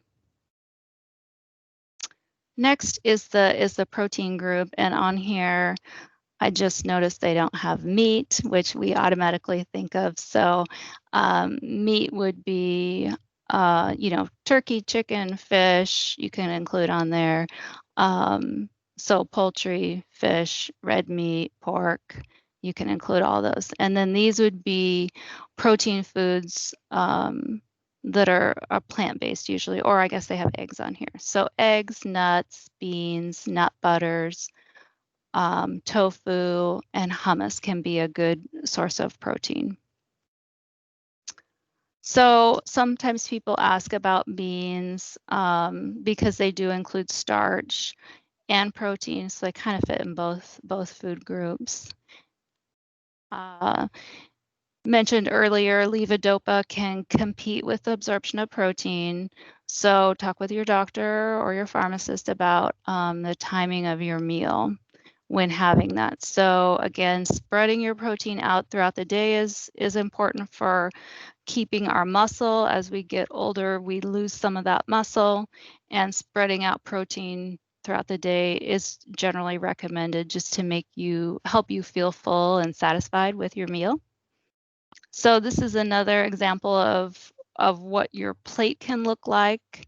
A lot of times people's portion of meat is more like the vegetable recommendations. So just kind of eyeball your plate and see what it looks like. And a lot of times we're just not getting enough of those fruits and vegetables. So sometimes that is a goal for people to increase that in their diet. Okay, on to constipation. We recommend a decent amount of fiber and fluids every day. Fluids and fiber work together to help keep our stool moving through our GI tract. And of course, some of those medications can slow down our bowel movements, or some people are just prone to constipation. So looking at that and seeing how much fluids you're getting each day can be something that a lot of people are working towards. So you can count all fluid as helping hydrate you. These are just some examples. To get enough fluid, we recommend for most people 6 to 8 ounces, 6 to 8 8-ounce glasses a day, unless you've been told otherwise. Again, it's even more important when you're taking certain medications for Parkinson's. If your body needs more water, the large intestine removes some of the water from the stool for the rest of your body, so it can make constipation worse and harder to pass stools. So think of fiber as soaking up water, kind of like a sponge in your GI tract. This helps pass the stool and make it softer and easier to pass. This also can help our intestine muscles work better, and they can become stronger if we get used to this. So the goal is, a lot of times you hear 20 to 30 grams of fiber each day. So an average of that is 25. And just kind of depends on the person. You know, if you're a lot taller and burn a lot of calories, you know, you might need more close to the 30. You can read the food label for the fiber content of food and kind of go for that goal. If you're somebody who's notices maybe you're only getting, I think the average is 15 grams of fiber a day, and you're trying to increase that, we recommend you do that slowly with fluids and fiber. Unfortunately, if you know you're somebody who's not eating a lot of fiber and you increase that significantly, your GI tract or intestine is not used to that, and it will cause the opposite and cause you to be more constipated. So that's why taking that slowly and gradually adding more fiber to your diet, your body gets used to that. Your GI tract slowly adapts to that, and that can help with constipation. So some examples of high fiber foods, of course, beans, nuts, berry, brown rice, any whole grains, prunes. A lot of people use prunes each morning to keep themselves regular. High fiber cereals, and then some of the supplements like Metamucil, Citracel, or Unifiber. Those are used. Some people just do that every day to help keep themselves regular. So this is showing the food label, and the one on the right is the new label, which most food products now have the new label. I think it's January of 2021 where they're required to have that. And the difference you'll see is the serving size up towards the top, right under nutrition facts, is in bold and bigger print. So they want you, that's one of the most important things, is to look at the serving size. It doesn't say what this food is, but it's 2/3 of a cup. So this could be something maybe like a granola. And then under the carbohydrate, it's showing you how much of that carbohydrate is made up of fiber. So this one has 4 grams of fiber. That's where you find the fiber. Okay, so the next group we're going to look at is managing mealtime and some things that you can do with that. So make sure to take small bites of your food and chew your food thoroughly. Take sips between solids, not with your solid foods. Make sure you're enjoying mealtime. Having contrasting colors and dishes can make your food more appealing. Sometimes it's needed to have soft, easy to swallow foods, so less of crumbly, tough, or dry foods. If you have lost some weight and you're trying to gain, we recommend small, frequent meals and snacks. I just noticed that's spelled wrong. I'll have to change that. Protein can interfere again with the absorption of medications. So talk to your doctor, dietitian, or pharmacist if you have some specific concerns or individual concerns. If you have any coughing, choking, or feel like you may need a swallow evaluation, talk to your physician that manages your Parkinson's. Oftentimes I'm seeing people who aren't getting enough protein, and that kind of varies from person to person, just depending on what they're eating. So when you're looking at your meals or sometimes your day, a lot of times I'll have people keep a food journal, and that could just be keeping a simple like handwritten, or a lot of times people now like to take pictures of their meals, and that's kind of their food journal, and they look back at their day.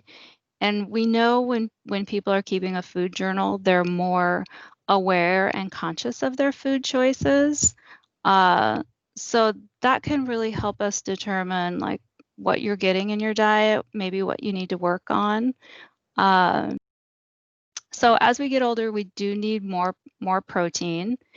And because levodopa competes for absorption with protein, the levodopa, again, wait until either an hour after your meal or take it 30 minutes before, which is what I tend to see most often. People are recommended 30 minutes before. And then if you need to take it again, wait an hour. Okay, so this is an example of spreading your protein out between all your meals. So think about having 1 or 2 ounces at breakfast. That could be an egg, would be considered 1 ounce. So if you had 1 or 2 eggs, oftentimes people are having Greek yogurt. That could be your protein. Or if you're having some type of plant-based protein, soy, or if you're having a meat, that could be your protein. Then 2 to 3 ounces at lunch. Sometimes I'll give the guideline if you don't have a scale or you don't want to weigh your food, which I don't tend to recommend, to just kind of consider if your meat or poultry or fish is about the size of a deck of cards, that is 3 ounces. So just kind of looking at it, you can determine how much protein you're getting at that meal. And then at dinner, 3 to 4 ounces. So a deck of cards are a little bit bigger. And of course, this is going to vary a little bit from person to person. These are just some general guidelines. Next, if you do have difficulty swallowing, definitely have a swallow evaluation, but these are some general tips for helping with swallow. So make sure to keep your chin down when you're eating or parallel with the table. Make sure you're sitting up when you're eating, drinking, or taking pills. A lot of times for us, it's slowing down. Putting your fork down between bites really can help. Or just thinking about your swallow, making yourself swallow twice. Taking small sips when you're drinking instead of larger drinks.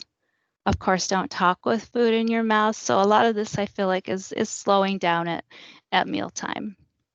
And then one thing is to ask about using straws. Some people are recommended to not use straws. For a lot of people, it's, not feeling like cooking, with our busy lives and whatever we have going on. So there are some healthy choices you can find in the freezer section, or a lot of people like to do batch cooking. So if you are making something, freeze the leftovers for a quick meal or snack later, or set it aside for your lunch the next day.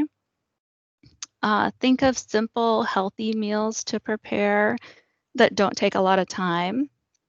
And then for some people, having something like a protein drink or supplement can be a good way to get some extra nutrition if they're not feeling like cooking. Okay, and I mentioned this a bit, bone health. As we get older, we want to make sure that we're still getting enough calcium, magnesium, vitamin D, and vitamin K for our bones. Don't have dairy products in your diet. Those are the main highest source, I suppose, of calcium. So sometimes people will need a calcium supplement if they're not getting those dairy products. But there are a few things you can try. You can try calcium fortified juices, or calcium fortified nut milks, which most of them are fortified, rice or soy milk. Some cereals are fortified with more calcium. And then of course, some vegetables can be a good source of calcium too. Broccoli, and we tend to think of those dark green leafy vegetables. But you have to have fairly big portions to meet your calcium needs. So a lot of times I'm recommending people take a calcium supplement, and sometimes the chewable form can be better digested. It is one of those supplements that can cause constipation. So oftentimes we're looking at splitting up the calcium or making sure you're not taking too much at once.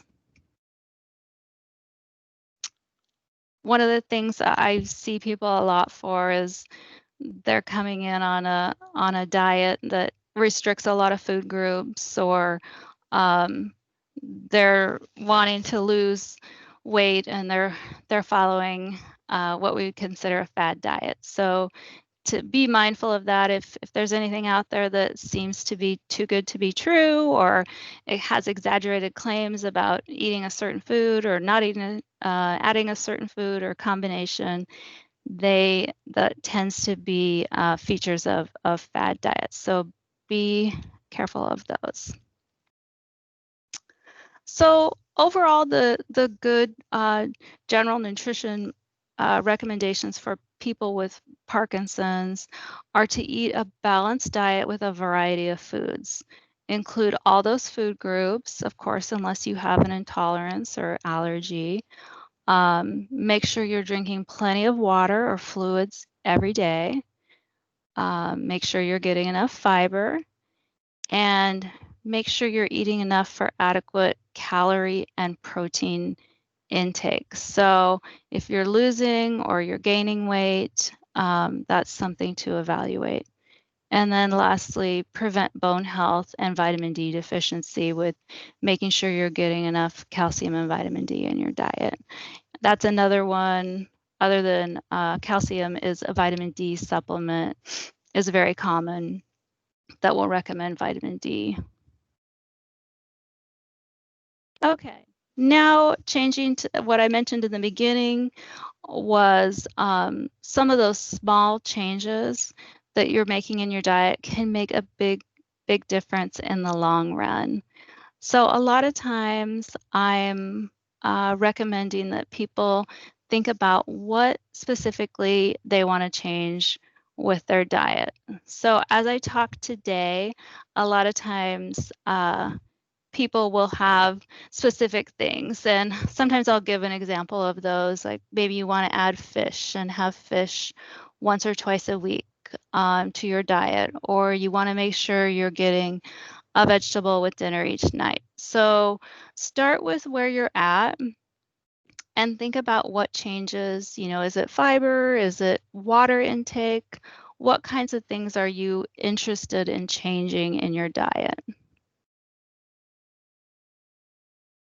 So then I typically am having people kind of go through, when they set their goal or nutrition goal, we're talking about SMART goals. And maybe a lot of you have heard of these before. SMART goals are specific, measurable, attainable, relevant, and time-based. So it could be, if you're just saying your goal is to eat healthier, that wouldn't be considered specific. So instead, it could be something like, make sure I'm drinking 8 glasses of water each day. Or, it could be to keep it measurable, you could be tracking that, or keeping a food journal, or what have you. So those are just some hints for starting your nutrition goals. And lastly, if you're interested, here we go. If you're interested in seeing a dietitian and talking specifically about your specific nutrition needs, you can call our offices here at St. Vincent. Or if you have a question, you can ask today or you can email me. And then here at the bottom, I have the number for rehab, which would be a speech therapist if you're interested in that. So that was about it, but I wanted to see if there are any specific questions out there that I could answer. Well, it's looking to me that you did answer some of them, and one of them specifically really did focus on the vitamin D supplement versus getting it directly through all food sources, and I believe I heard you said that was something recommended.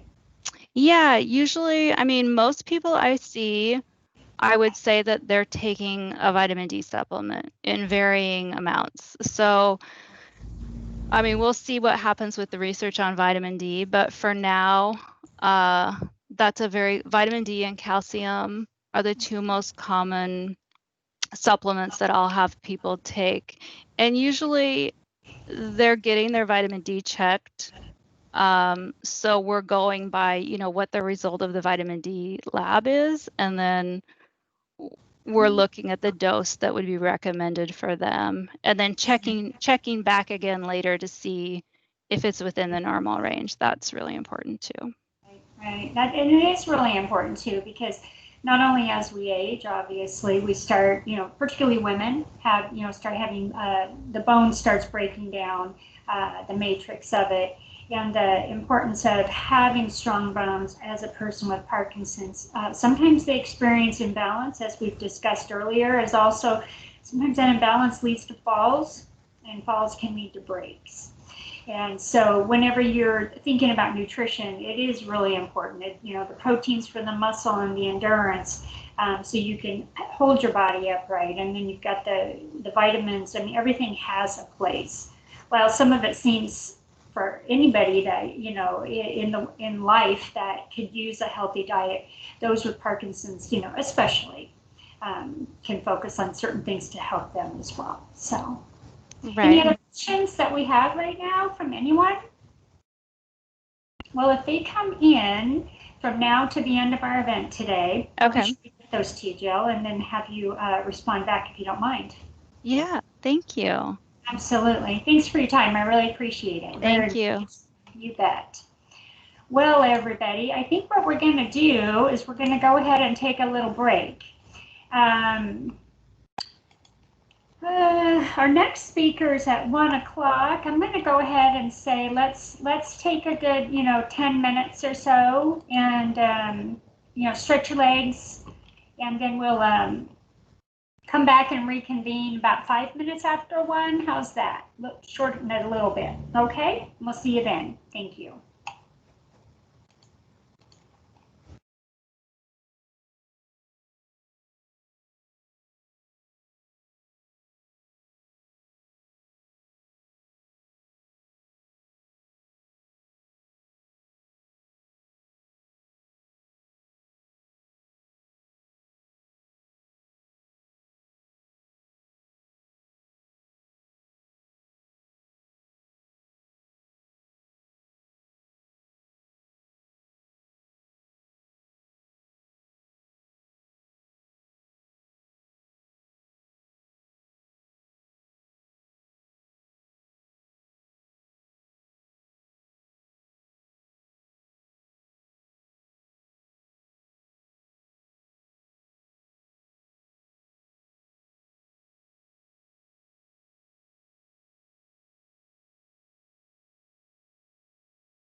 Okay, we'll return in 10 minutes.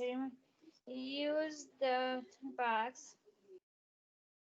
I'm just concerned about the sound, that's all.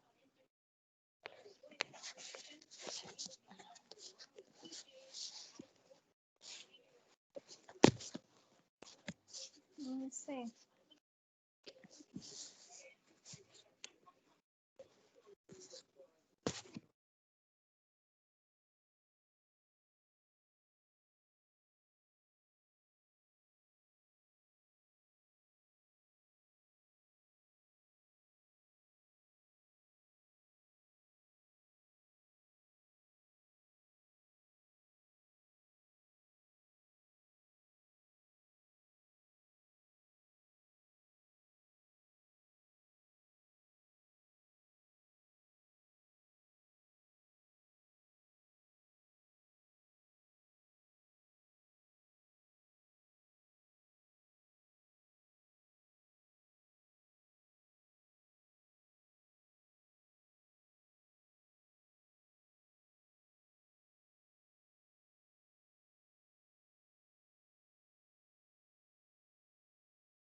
Well, hello, everybody. I'm getting ready to move forward to our next guest speaker here in a moment. Wanted to kind of give everybody another minute to come back to the computers. I see the numbers coming up. people are starting to log back in, so it's good to see you. Well, see the little squares with your initials on anyhow, right? Sometimes I feel like I'm talking to myself. Okay, let's see. Well, we do have a team coming on here with us in just a moment. We have two physical therapists that both specialize in physical therapy, of course, and in neurophysical therapy, which is a specific type and focus, right? And it's very important for those of you with Parkinson's who are referred to for help with balance and other mobility challenges that you have. And so I would like to introduce today, we have Jillian and Heather. Heather, the last name I believe is Schlueter. Okay. Schlueter, that was close. Very good, thank you. So anyhow, you already have your presentation up and ready to go. Well, why don't I let you and Jillian go ahead and get started? All right. Are you guys seeing our screen, our presentation? Sweet. Yeah. Awesome. I can. Thank you. All right. So, yeah, as Theresa mentioned, we are two physical therapists who treat, primarily neurological clinical conditions, such as Parkinson's. My name is Jillian, and going through our presentation here. Maybe. There we go. Did that change slides for everybody? Perfect. Awesome. So I work here where Heather and I are right now at Providence, Milwaukie Healing Place Rehab. I'm a board certified neurologic clinical specialist, or N.C.S, if you're familiar with the initials. I'm from Boston, and just a fun fact, I climbed to the summit of Mount Hood in a snowstorm. And Heather's gonna kind of start the presentation off, and I'll jump back in after. But I'm gonna step away so that she can take her mask off here. Gotta keep that social distancing. Hi everybody, I'm Heather Schlueter. I work at Willamette Falls Physical Therapy in Providence in Oregon City, and have been there for a little bit over the 2 years now. I also graduated from USC PT program like Dr. Anderson, so go Trojans. I am a Power Moves certified therapist, and we will go over some of those moves a little bit later and then actually get some opportunity to practice some. So that will be fun. A little bit about me. I am from Anchorage, Alaska, moved down for a little bit warmer weather, and I am a harpist since I was 7. So, and just kind of going over all of the objectives for you guys. I know Dr. Anderson did a wonderful job looking over the movement impairments and even some of the non-motor impairments associated with Parkinson's.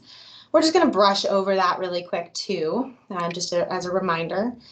And then give you the role of physical therapy and exercise in the treatment of Parkinson's, essentially.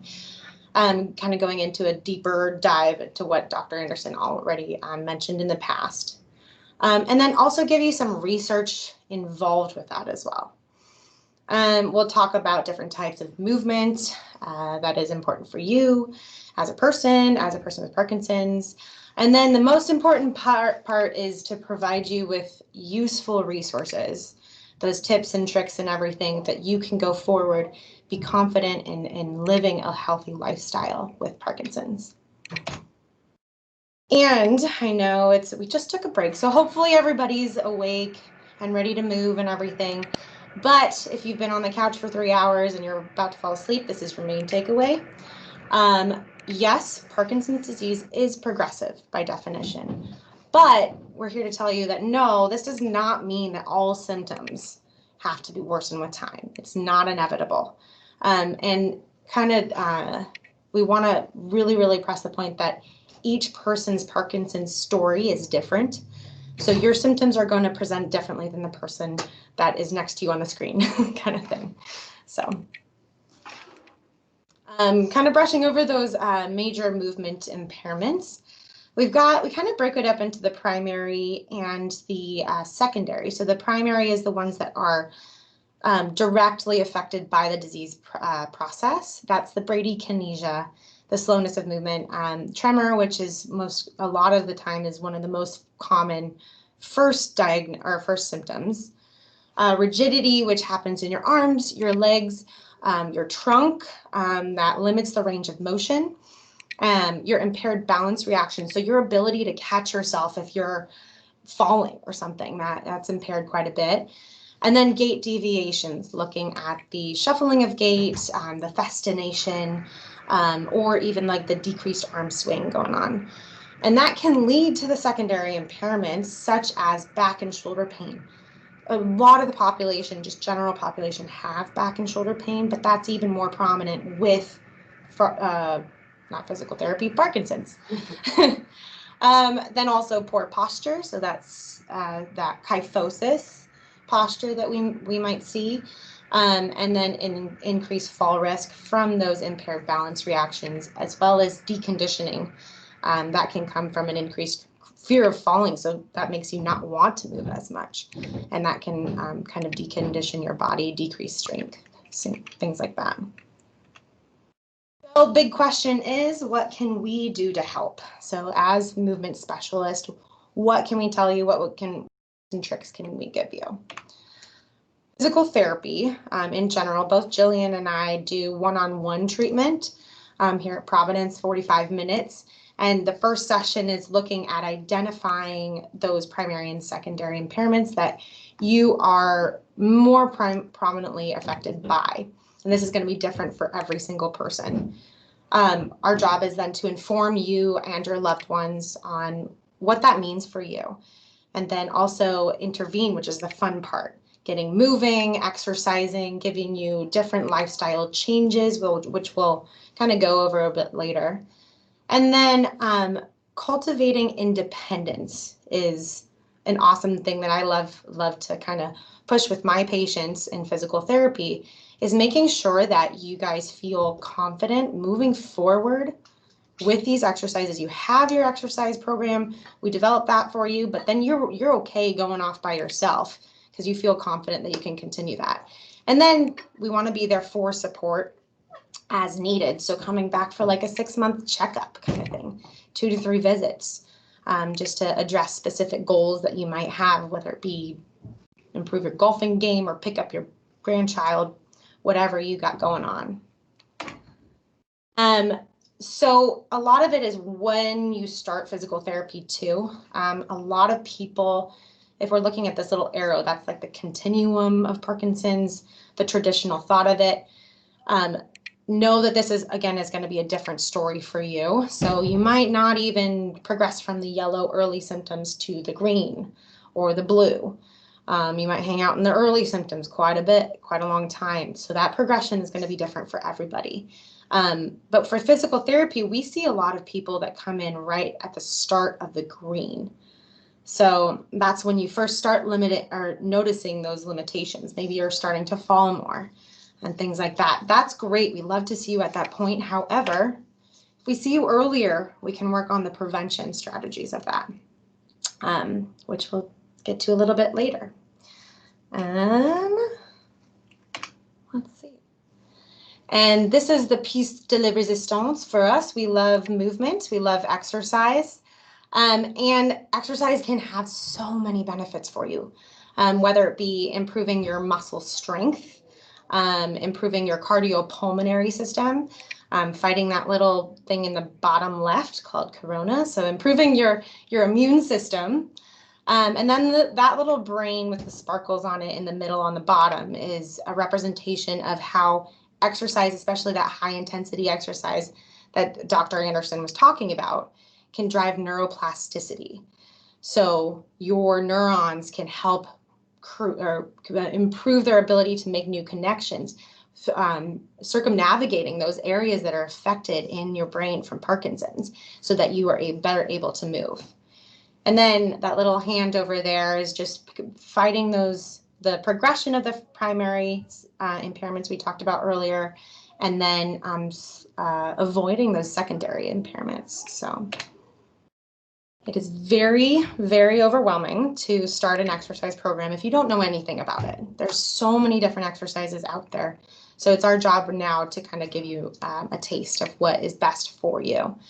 This is the American Parkinson's Disease Association Be Active and Beyond guide, which there's a link on the bottom there when we send you out our PowerPoint slide that you can go to for a little bit more information. But this is a good slide to kind of post on your fridge as a little guideline for your weekly exercise. It talks about the different types of exercise on the left and then the recommendations on the right. Endurance, so those aerobic activities, the walking, swimming, biking, they recommend 2.5 to 5 hours of moderate intensity or 1 to 2.5 hours of moderate to vigorous intensity. And what that means, moderate is you can still maintain a conversation. You might be breathing a little bit harder when you're walking, but you can comfortably maintain that conversation. The moderate vigorous is when the breathing becomes a little bit heavier. Maybe you can only get like 2 to 3 words out before you need to take that new breath. So that's a little bit more intense. Strength is going to be 2 to 3 days a week. Usually 3 sets of 10 is the guideline there for doing those exercises. And you want those 2 to 3 days not to be consecutive because you want time for your body to recover from those resistance, whether it be exercises with resistance bands, weights, body weight, or gym equipment. Then flexibility is really, really important for Parkinson's. We want to maintain that range of motion a little bit. That is done through yoga and regular stretching 2 to 3 days a week. Or if you're the person that wakes up in the morning, you're super, super stiff, maybe a 5 to 10 minute stretching routine in the morning gets you ready for the day. And then also balance, and that can be done through things like Tai Chi or dance classes, which we will point out a little bit later, 2 to 3 days a week. Or you can kind of, I like to incorporate my balance, like I stand on one foot when I brush my teeth, and that's 2 minutes a day, 2 times a day. So that is just what you can do long term. And if you're wondering what kind of balance activity you can do, what is safe for you, come to physical therapy and we'll let you know. So Jillian's going to talk about what specific types of movement are going to be great for you. So. All right, coming back in here. Okay, so types of movement. Yeah, so these are more types of movement and exercises that are really specific to the Parkinson's population that have been proven in the literature to be effective in helping combat and actually delaying progression of some of those symptoms. So rotational movements with a large amplitude, you know, kind of like those big, really kind of turning movements that we see in something like boxing, which we'll talk about a little bit later, or just kind of taking big steps and, you know, using those big arm swing type movements, kind of overemphasizing that amplitude of movement. Rhythmic, so music or doing something. If you're one of my patients, you know I love metronomes. I love playing a metronome in the background or having you do that at home to kind of keep you in that rhythmical auditory cueing. Eccentric control, so in the not so nerdy PT language, that basically means kind of that slow controlled movement. An example of that is if you're getting up from a chair and sitting back down in the chair, kind of that slow descent and really focusing on that control when you're returning. People with Parkinson's have been shown to really benefit from those types of movement. Resistance training, as we already covered, and we'll talk about again more.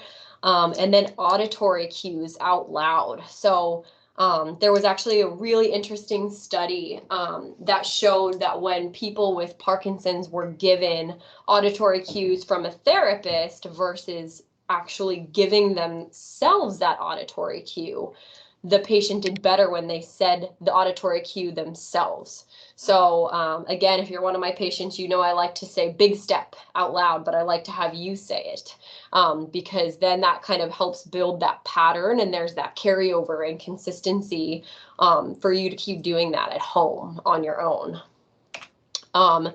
Other things that have been proven in the literature to be helpful for types of movement are choosing an external focus of control. What that means is trying to do a balance task or a walking task, not focusing on your body and what you're doing, but focusing on something else that will help you keep on target. Sometimes I will have someone look at a vertical line and try and cue themselves into being more upright if they lean one way versus another. Or if you're balancing on a balance board, try to think about the movement of the board versus where your feet are in space and the weight shifting in your own feet. And people have been shown to be more successful with those types of activities. So these are things that are important for you to know. And they're also things that we try and incorporate as therapists into your session, knowing that people with Parkinson's respond better to these things. Whereas if I was treating someone who didn't have Parkinson's, I might just say, hey, shift more of your weight to your right foot. And that might be more successful for that person. Something else that's really been shown to be helpful is mental rehearsal of tasks and visualization of tasks prior to completing them. Tasks that are specifically hard for you, right? If getting up out of a chair, just getting your weight forward enough is challenging for you to do on a daily basis, try to think, we help you break it down step by step. All right, I need to lean back a little bit first. Okay, and then I need to shift forward, get my nose over my toes before standing up. If you think through those steps prior to actually completing it, that can be really helpful. So why do these things work? What's kind of the general science behind it without getting too nerdy and just to kind of make it make sense? So using these external cues of these kind of auditory cues or external focus of control, like I just talked about, they actually bypass the basal ganglia, which is the area of the brain that's, most affected with Parkinson's. And so it uses these higher cortical areas in your brain to initiate and control movement, which is super cool. So it's kind of like cheating, but cheating in a good way, right? And then mental rehearsal and visualization techniques also use the premotor cortex and not the basal ganglia. So that's why we can be a little bit more successful with some of these strategies than just saying, hey, go do that sit to stand, right?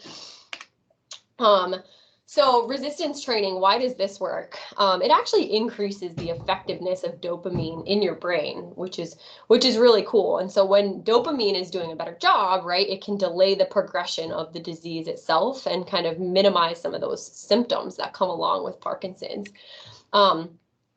It also prevents muscle atrophy and injury, right? And it's helpful for low back pain, which a lot of people who have Parkinson's suffer from, right? So just some main muscle groups that are really important to focus on if you have Parkinson's disease are the hip extensors and the back extensors. And so what do I mean by that? I'll demonstrate your butt muscles, right? Your thigh muscles, the back of your thigh, and then your back extensors are back here.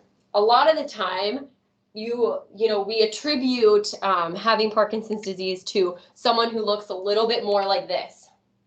Right? Those muscles in the back all get lengthened when we have that posture over time, and muscles that are on stretch like that become weak, right? And so we need to work on those because they're also very important in our reactions to postural control. So these are just a few simple examples of exercises that work specifically on those hip extensors and back extensors. And again, if those muscles are weak, we can have ineffective reactions to balance disturbances. So if I'm like this, right, and those muscles are weak and somebody is to push me from behind, I'm probably more likely to lose my balance than somebody who maintains this nice posture here because of the strength in the posterior chain muscles.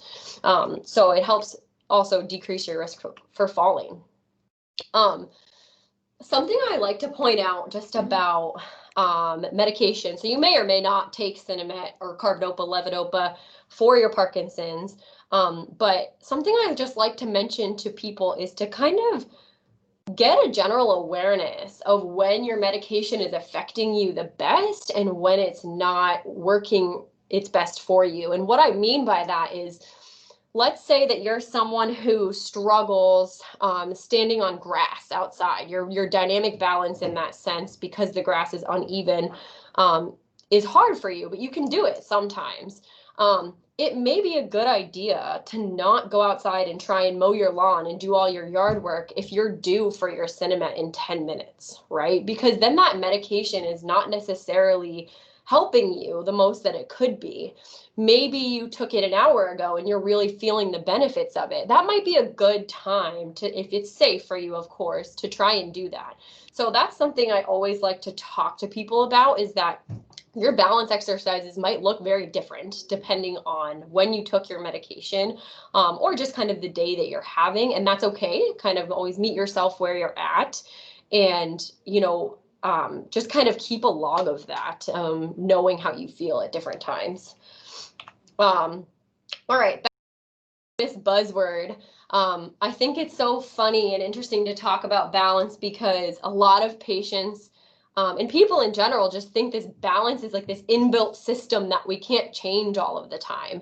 And that's not true. And, you know, people will just kind of blame it. Oh, you know, I just lost my balance, and that's that. And it's like, well, why? Right. And so there's so many things that play into balance, but there's three main systems. One is your vision, right? It's a lot harder to get up and go to the bathroom in the middle of the night when it's darker than it is when it's nice and lit outside. Two is your somatosensory system. So the feedback from your muscles and joints telling your body where you are in space.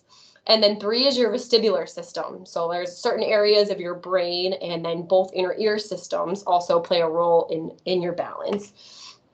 So when we talk about balance retraining, you know, let's talk about the first section, vision. It's really important to make sure you're up to date on your vision exams, right?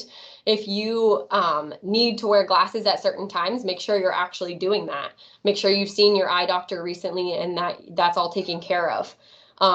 If you wear bifocals or trifocals, it's actually been proven that on the stairs, it's better to wear single vision lenses, which is really helpful for patients I know. And I always try and tell my patients that. The somatosensory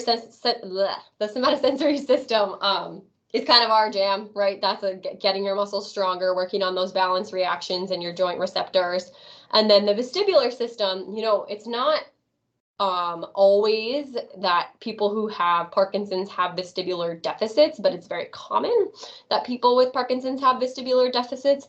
So vertigo is something that, I'm not sure, do you treat vertigo? No. So Heather doesn't treat, but I treat. And some other physical therapists treat vertigo. That's not a normal thing. Some patients think that as they get older, vertigo is just a normal thing that they experience, and it's not.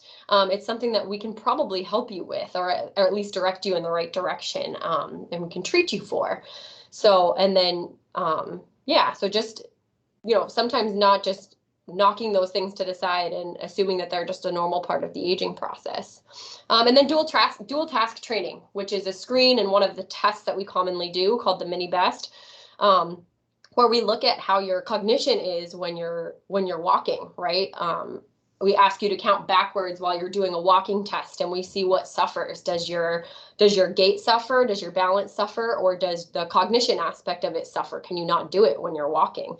And doing 2 motor tasks at once. And those are things that we can safely work on in the clinic.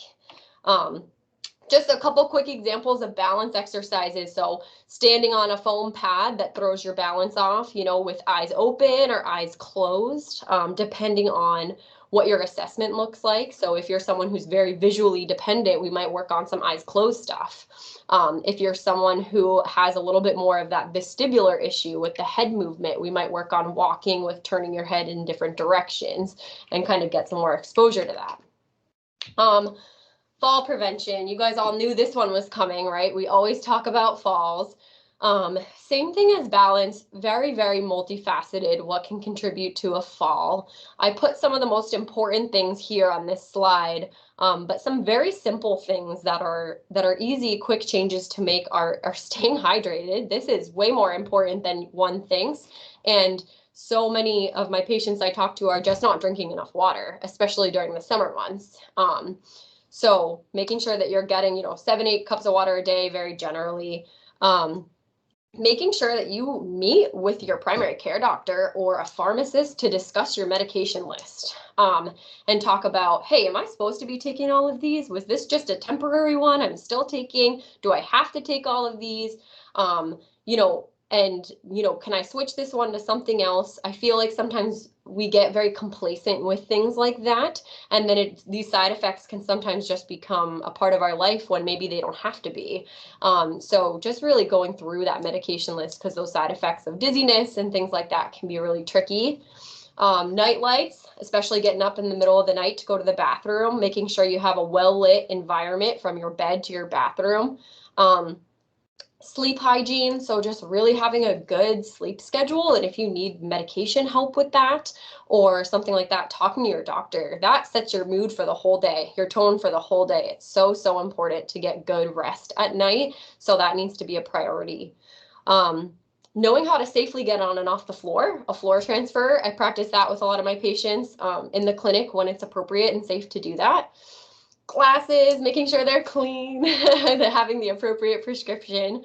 It is better to wear shoes in your house, sneakers preferably. There's been tons of research to show that being barefoot or wearing slippers with no backing on them is not as safe as wearing shoes inside your house, and obviously in the community too. And then just addressing hazards in your home, like pets that can be at your feet, dog toys, throw rugs that aren't taped down, wires on the floor, things like that. One thing that's cool we do have here are, even if you're seeing outpatient PT and you're not someone who qualifies for home health physical therapy, we can do a home safety assessment through outpatient PT. So if you're someone who is like, wow, I'm wondering if I need a grab bar here, or if there's something that I could change about my house to make it safer, you can come in to see one of us, an outpatient, and we can recommend that a home health therapist goes into your house and look at a bunch of different things to assess what you may need to keep you safer. Or if you are someone who is homebound, you may just be a candidate for a home health PT and for them to come in and see you on a regular basis. And they can also make these recommendations. So things like weighted silverware, if you have tremors that prevent you from eating with, a smooth motion, or grab bars, a raised toilet seat, things like that. And just, again, things that can contribute to fall risk, making sure you're monitoring your blood pressure is super important, healthy diet, like we've already touched upon some of this stuff. All right, awesome. So now we're going to kind of shift gears into some of the movement programs that already exist out there and that we're big fans of and that have research behind them, which we're also big fans of, to prove that they work. This is my favorite one. Again, if you're a patient of mine, you know that I preach about rock steady boxing all the time. So it was founded in 2006 by Scott Newman, and it's kind of like Dr. Anderson was talking about with kind of that like rigorous exercise. It's a rigorous and forced exercise that can be neuroprotective. So it can improve mobility, strength, balance. It works on that weight shifting, and it can even delay those symptoms. The other really cool thing about rock steady boxing is that Kimberly Berg, who's kind of the guru or the head of it in the Portland area, has just created this really, really awesome network for people who have Parkinson's to get together with one another. And it's a really awesome support system as well. There's links to all of these classes and everything in the slideshow. So we'll email that out to you.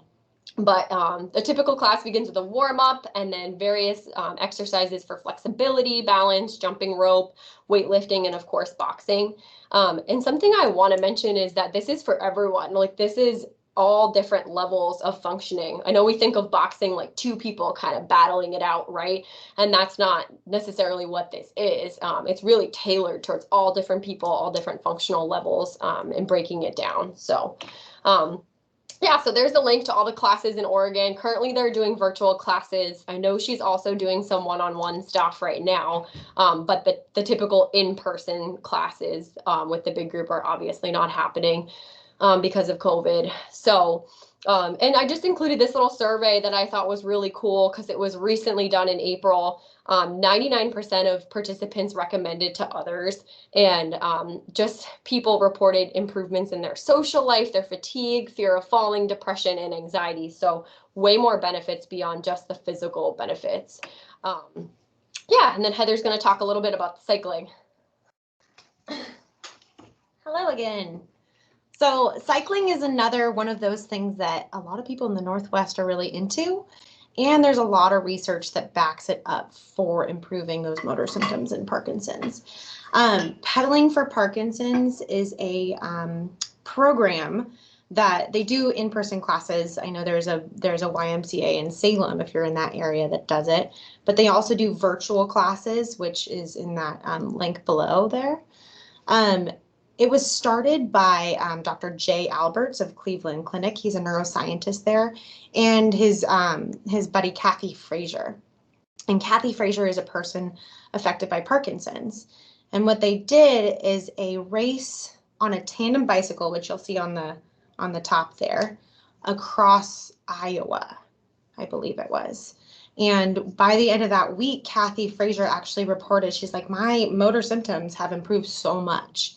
And so her friend Jay Alberts tested it, and her symptoms actually did improve quite a bit with statistical significant improvements. So basically they developed pedaling for Parkinson's. They do classes online, 10 minutes of warm up, 40 minutes of cycling at 80 to 90 reps per minute. And this is a very fast pace. I tried to do that this morning at the gym on a regular basis, and that's tough. So that's talking about that rigorous activity, but you do not have to start out at this. You can start out at whatever you can. So get out that old recumbent bike that's gathering dust and becoming like a clothes hanger, and start pedaling even 5 minutes a day. Short bouts of exercise can help improve quite a bit. And it gives you a starting point. The other point that I wanted to kind of notify is if you look to the right there, all the things that it improves. I'm not going to bore you by listing it, but there's a lot of things like cognitive function, mood, social connections, things like that. So exercise and exercise classes can help the motor symptoms, like we've talked about at length, but it also can help those non-motor symptoms like depression, anxiety, things like that. And dancing can always help. I'm a dancer myself. I like to move. And basically the research shows that rhythmic auditory stimulation of the beat, the music, can help kind of increase the dopamine in the brain, or how it's used, which helps with automation of gait. So making that movement a little bit easier for you. Initiation of movement can improve with that. And then also it helps with cognition. Again, you'll see in that list, because it kind of reinforces that connection between the operational memory of your brain and your motor control. So that mind-body connection, essentially. Good stuff. And it could be like Zumba, Irish dancing, ballroom dancing, whatever you're into. POWER is Parkinson's Wellness Recovery, and LSVT BIG. You might have heard of these. They're those large amplitude movements. These programs are specifically developed for Parkinson's. And LSVT loud, you might have heard of too, is that speech therapist technique to help improve the speech impairments associated with Parkinson's. So with LSVT, it's like speak loud, move big, essentially. And this can improve things like your motor symptoms with Parkinson's, balance, posture, your transitional movements, getting your body moving, twisting, improving your flexibility. And so I do want to point out that link up there in blue is Parkinson's Resources of Oregon, and they have a ton of different POWER and LSVT big classes there that you can try virtually. And then I hope this works. We have a video that can get everybody involved in some of these moves. Just a little tiny taster about what we can do. We tried it earlier and the volume is a little bit low. So If that's the case, go ahead and type that in the little chat box, and I can try to just do it live instead of doing the video. So let's see. Fingers crossed, everybody. Okay.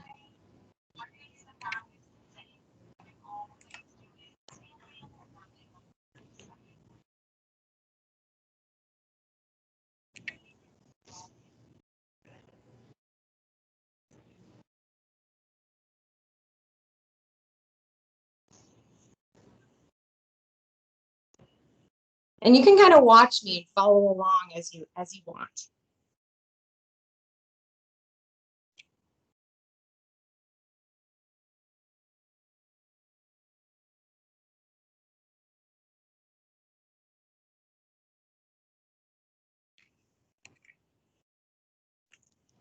Is everybody hearing this? Okay, so we're gonna do it live. Okay, bear with me here, okay? So, as I said a little bit in the video, but it was pretty quiet, is... In the right-hand corner. Oops, somebody's unmuted there. Down in the right-hand corner.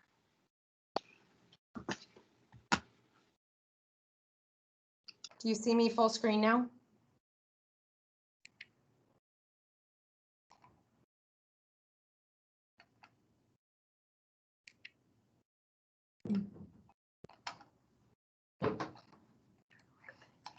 Look at that.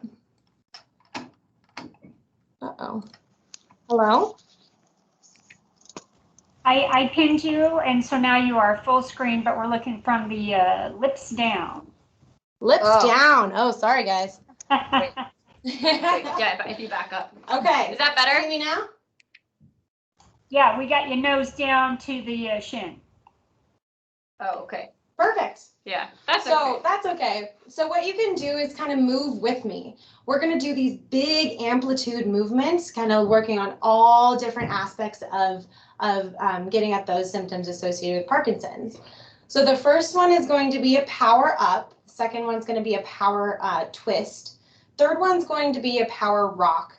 And fourth one's going to be a power step. So power up, you're going to start in these arms out to the side, reaching as best as you can, sitting up as tall as you can. You're going to reach down to the ground and then pop back up, returning to that position. Let's do it about 6 times. So let's go ahead and come with me.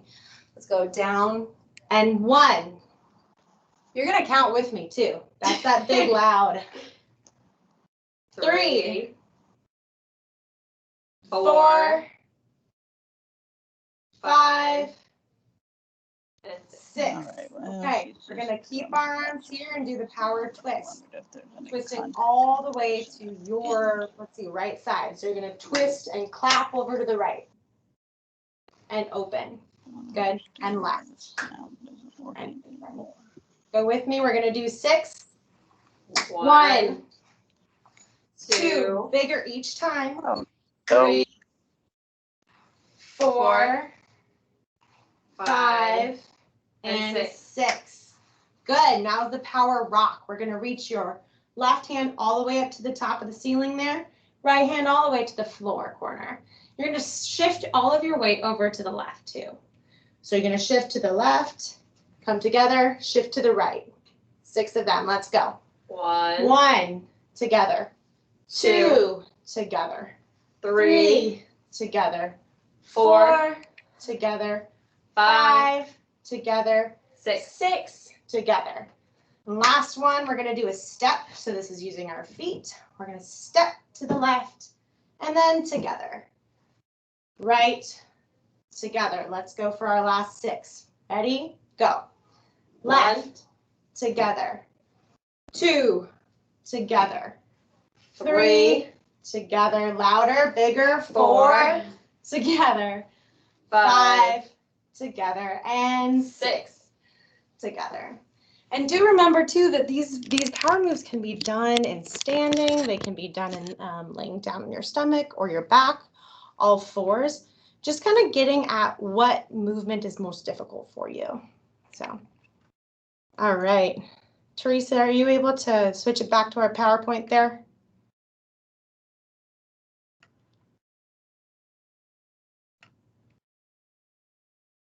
Oh, sorry, I was talking. Of course, you didn't know that. I'm going to unpin you so you should be able to. There you go. All right, can everybody see it? Okay. So this is another really cool opportunity to get involved in some research. I used to be a balance disorders lab research assistant over at OHSU, and they do some really cool interventional studies. So that means you have a class that you go to on a regular basis, then you get tested before and after on your balance and your movement.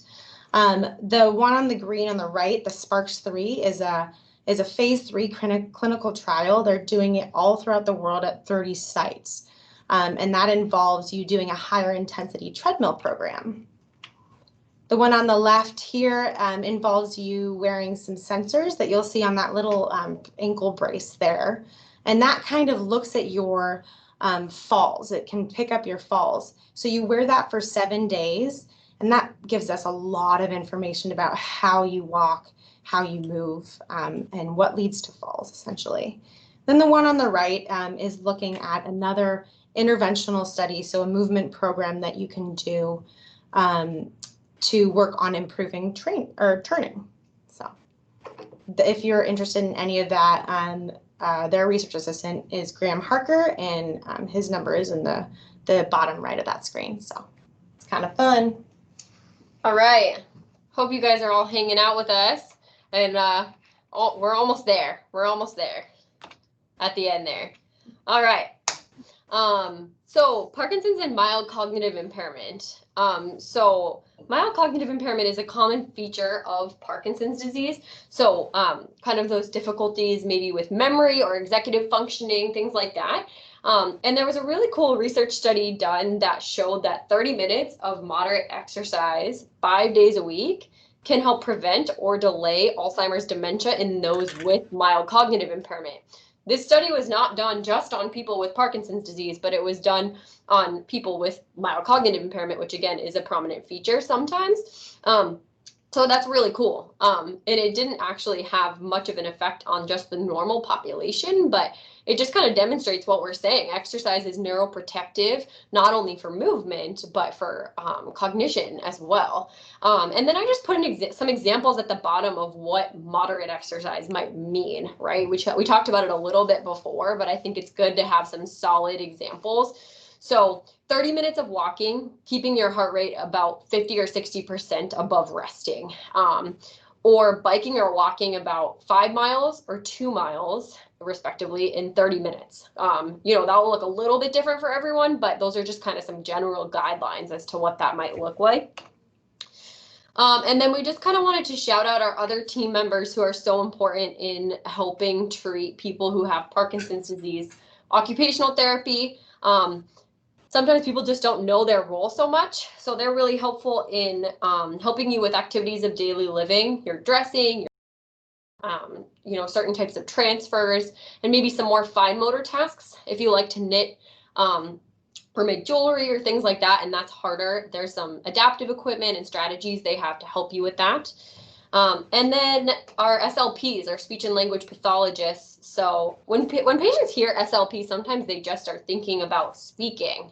And they actually do a lot more than that. So they work on speech, you know, voice tone, swallowing. They also work on memory and attention stuff too. They've got big roles that they play. So know that you have a resource there if the cognitive aspect is something you're struggling with more so than the physical components of it. And then we just kind of gave you some more resources here. If you're looking to work with a physical therapist and you're particularly interested in some of these movement programs, like the LSVT or Power, like Heather just demonstrated, these are where you can find those specific therapists. Again, Heather's Power certified, and then board certified neurologic clinical specialist. That's me. And that's where you can find, you know, someone who specializes in neurological physical therapy and not just kind of a general person who treats all orthopedic conditions and things like that. You're more likely to be successful in getting kind of Parkinson's specific treatment with someone who maybe has one of these certifications or more than one. some more resources for you guys, support groups, general exercise classes. There's a link to the monthly calendar, and then just general education, webinars, the dance classes that we were kind of talking about, all different areas around Oregon, and just some phone numbers and stuff for you guys to contact if you're interested in getting involved in these. I did not call all of them, but a lot of them are obviously switched to virtual or on hold because of COVID. But at least there's a phone number there, so with what's in your area, and then the pedaling and the rock steady boxing. Yeah, so these are our contact emails if you have questions for either one of us specifically. Yeah, thank you guys so much. Fabulous, thank you, Jillian and Heather. I really appreciate it. That was awesome. I do have a question for you from one of the guests in the audience. And this one was, do you two have any YouTube recommendations for binaural beats for Parkinson's? Yeah, I know what it is. I don't know that I have YouTube recommendations. I know it's been shown to be effective for especially like the cognitive aspect of things. I don't know if there's research behind it for movement, but I think if it's what I'm thinking of, it's that same kind of like two different tones, like creates that like rhythmic auditory stimulation. Yeah. That's a good question. I don't know of any YouTube things, but I'm happy to look into it for you. And I would be happy you did that. Yeah. If you don't mind. Yeah, I can do that. Shoot that to me in the next couple days. I'm going to next week be sending out your PowerPoint presentation. Thank you for sharing that with the guests that came today. And for those that were unable to make it, I did get some people responding saying they had other things they needed to attend, but they're going to get the presentation link to be able to rewatch this. And I'll send it next week with yours and any other material that you wish to share. So let me see if I have any more questions. Let's see. When do Parkinson's patients start a physical therapy program? Yeah, that's a really great question. The typical thing is people usually come to us when they're having issues. However, research supports you coming as soon as you get a diagnosis, kind of thing. And that can act as a way of preventing falling, preventing some of the progression of these symptoms or those secondary symptoms like back pain and postural issues. So coming to us at any point, early symptoms is probably the most beneficial for you. Agreed. And I don't have more questions from our guests today, but I think it's because you did such a really good comprehensive overview and even more detail in some areas. I so appreciate it. It was really, really good. I thank you so much for being part of our event today, and I'll definitely be in touch with you some more in the future too. Wonderful. Awesome. Thanks for organizing Yeah, us. thank you for having us. Thank you. Nice to meet you both. Yeah, you too. Bye. Well, all right. So that just about wraps up our event for you today. I would like to ask you, if you don't mind, please use the chat feature and leave us any messages of any suggestions that we might be able to bring to you in the future, topics and guest speakers. I plan on doing this in live. I was doing it twice a year. This is our first virtual event. I want to say it was kind of a hit. We had a lot of people sign up for it. I know there's a few of you left. If you would use the chat feature, that would be great. If not, I will be sending you an email link to access this video and watch it again if you wish, or share it with family or friends. I'll have Heather and Jillian's presentation available for you, as well as the responses, especially for Dr. Anderson. She got a lot of questions today, and I'll send those out to her to respond, as well as Jill, the dietitian. I don't know what else to say other than thank you so much for registering. I hope it went well enough and smooth enough for you. This was the first large virtual event I've put on, and so your feedback means a lot to me.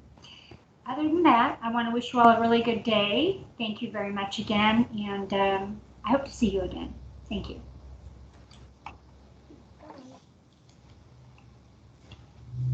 talking, Theresa? Huh?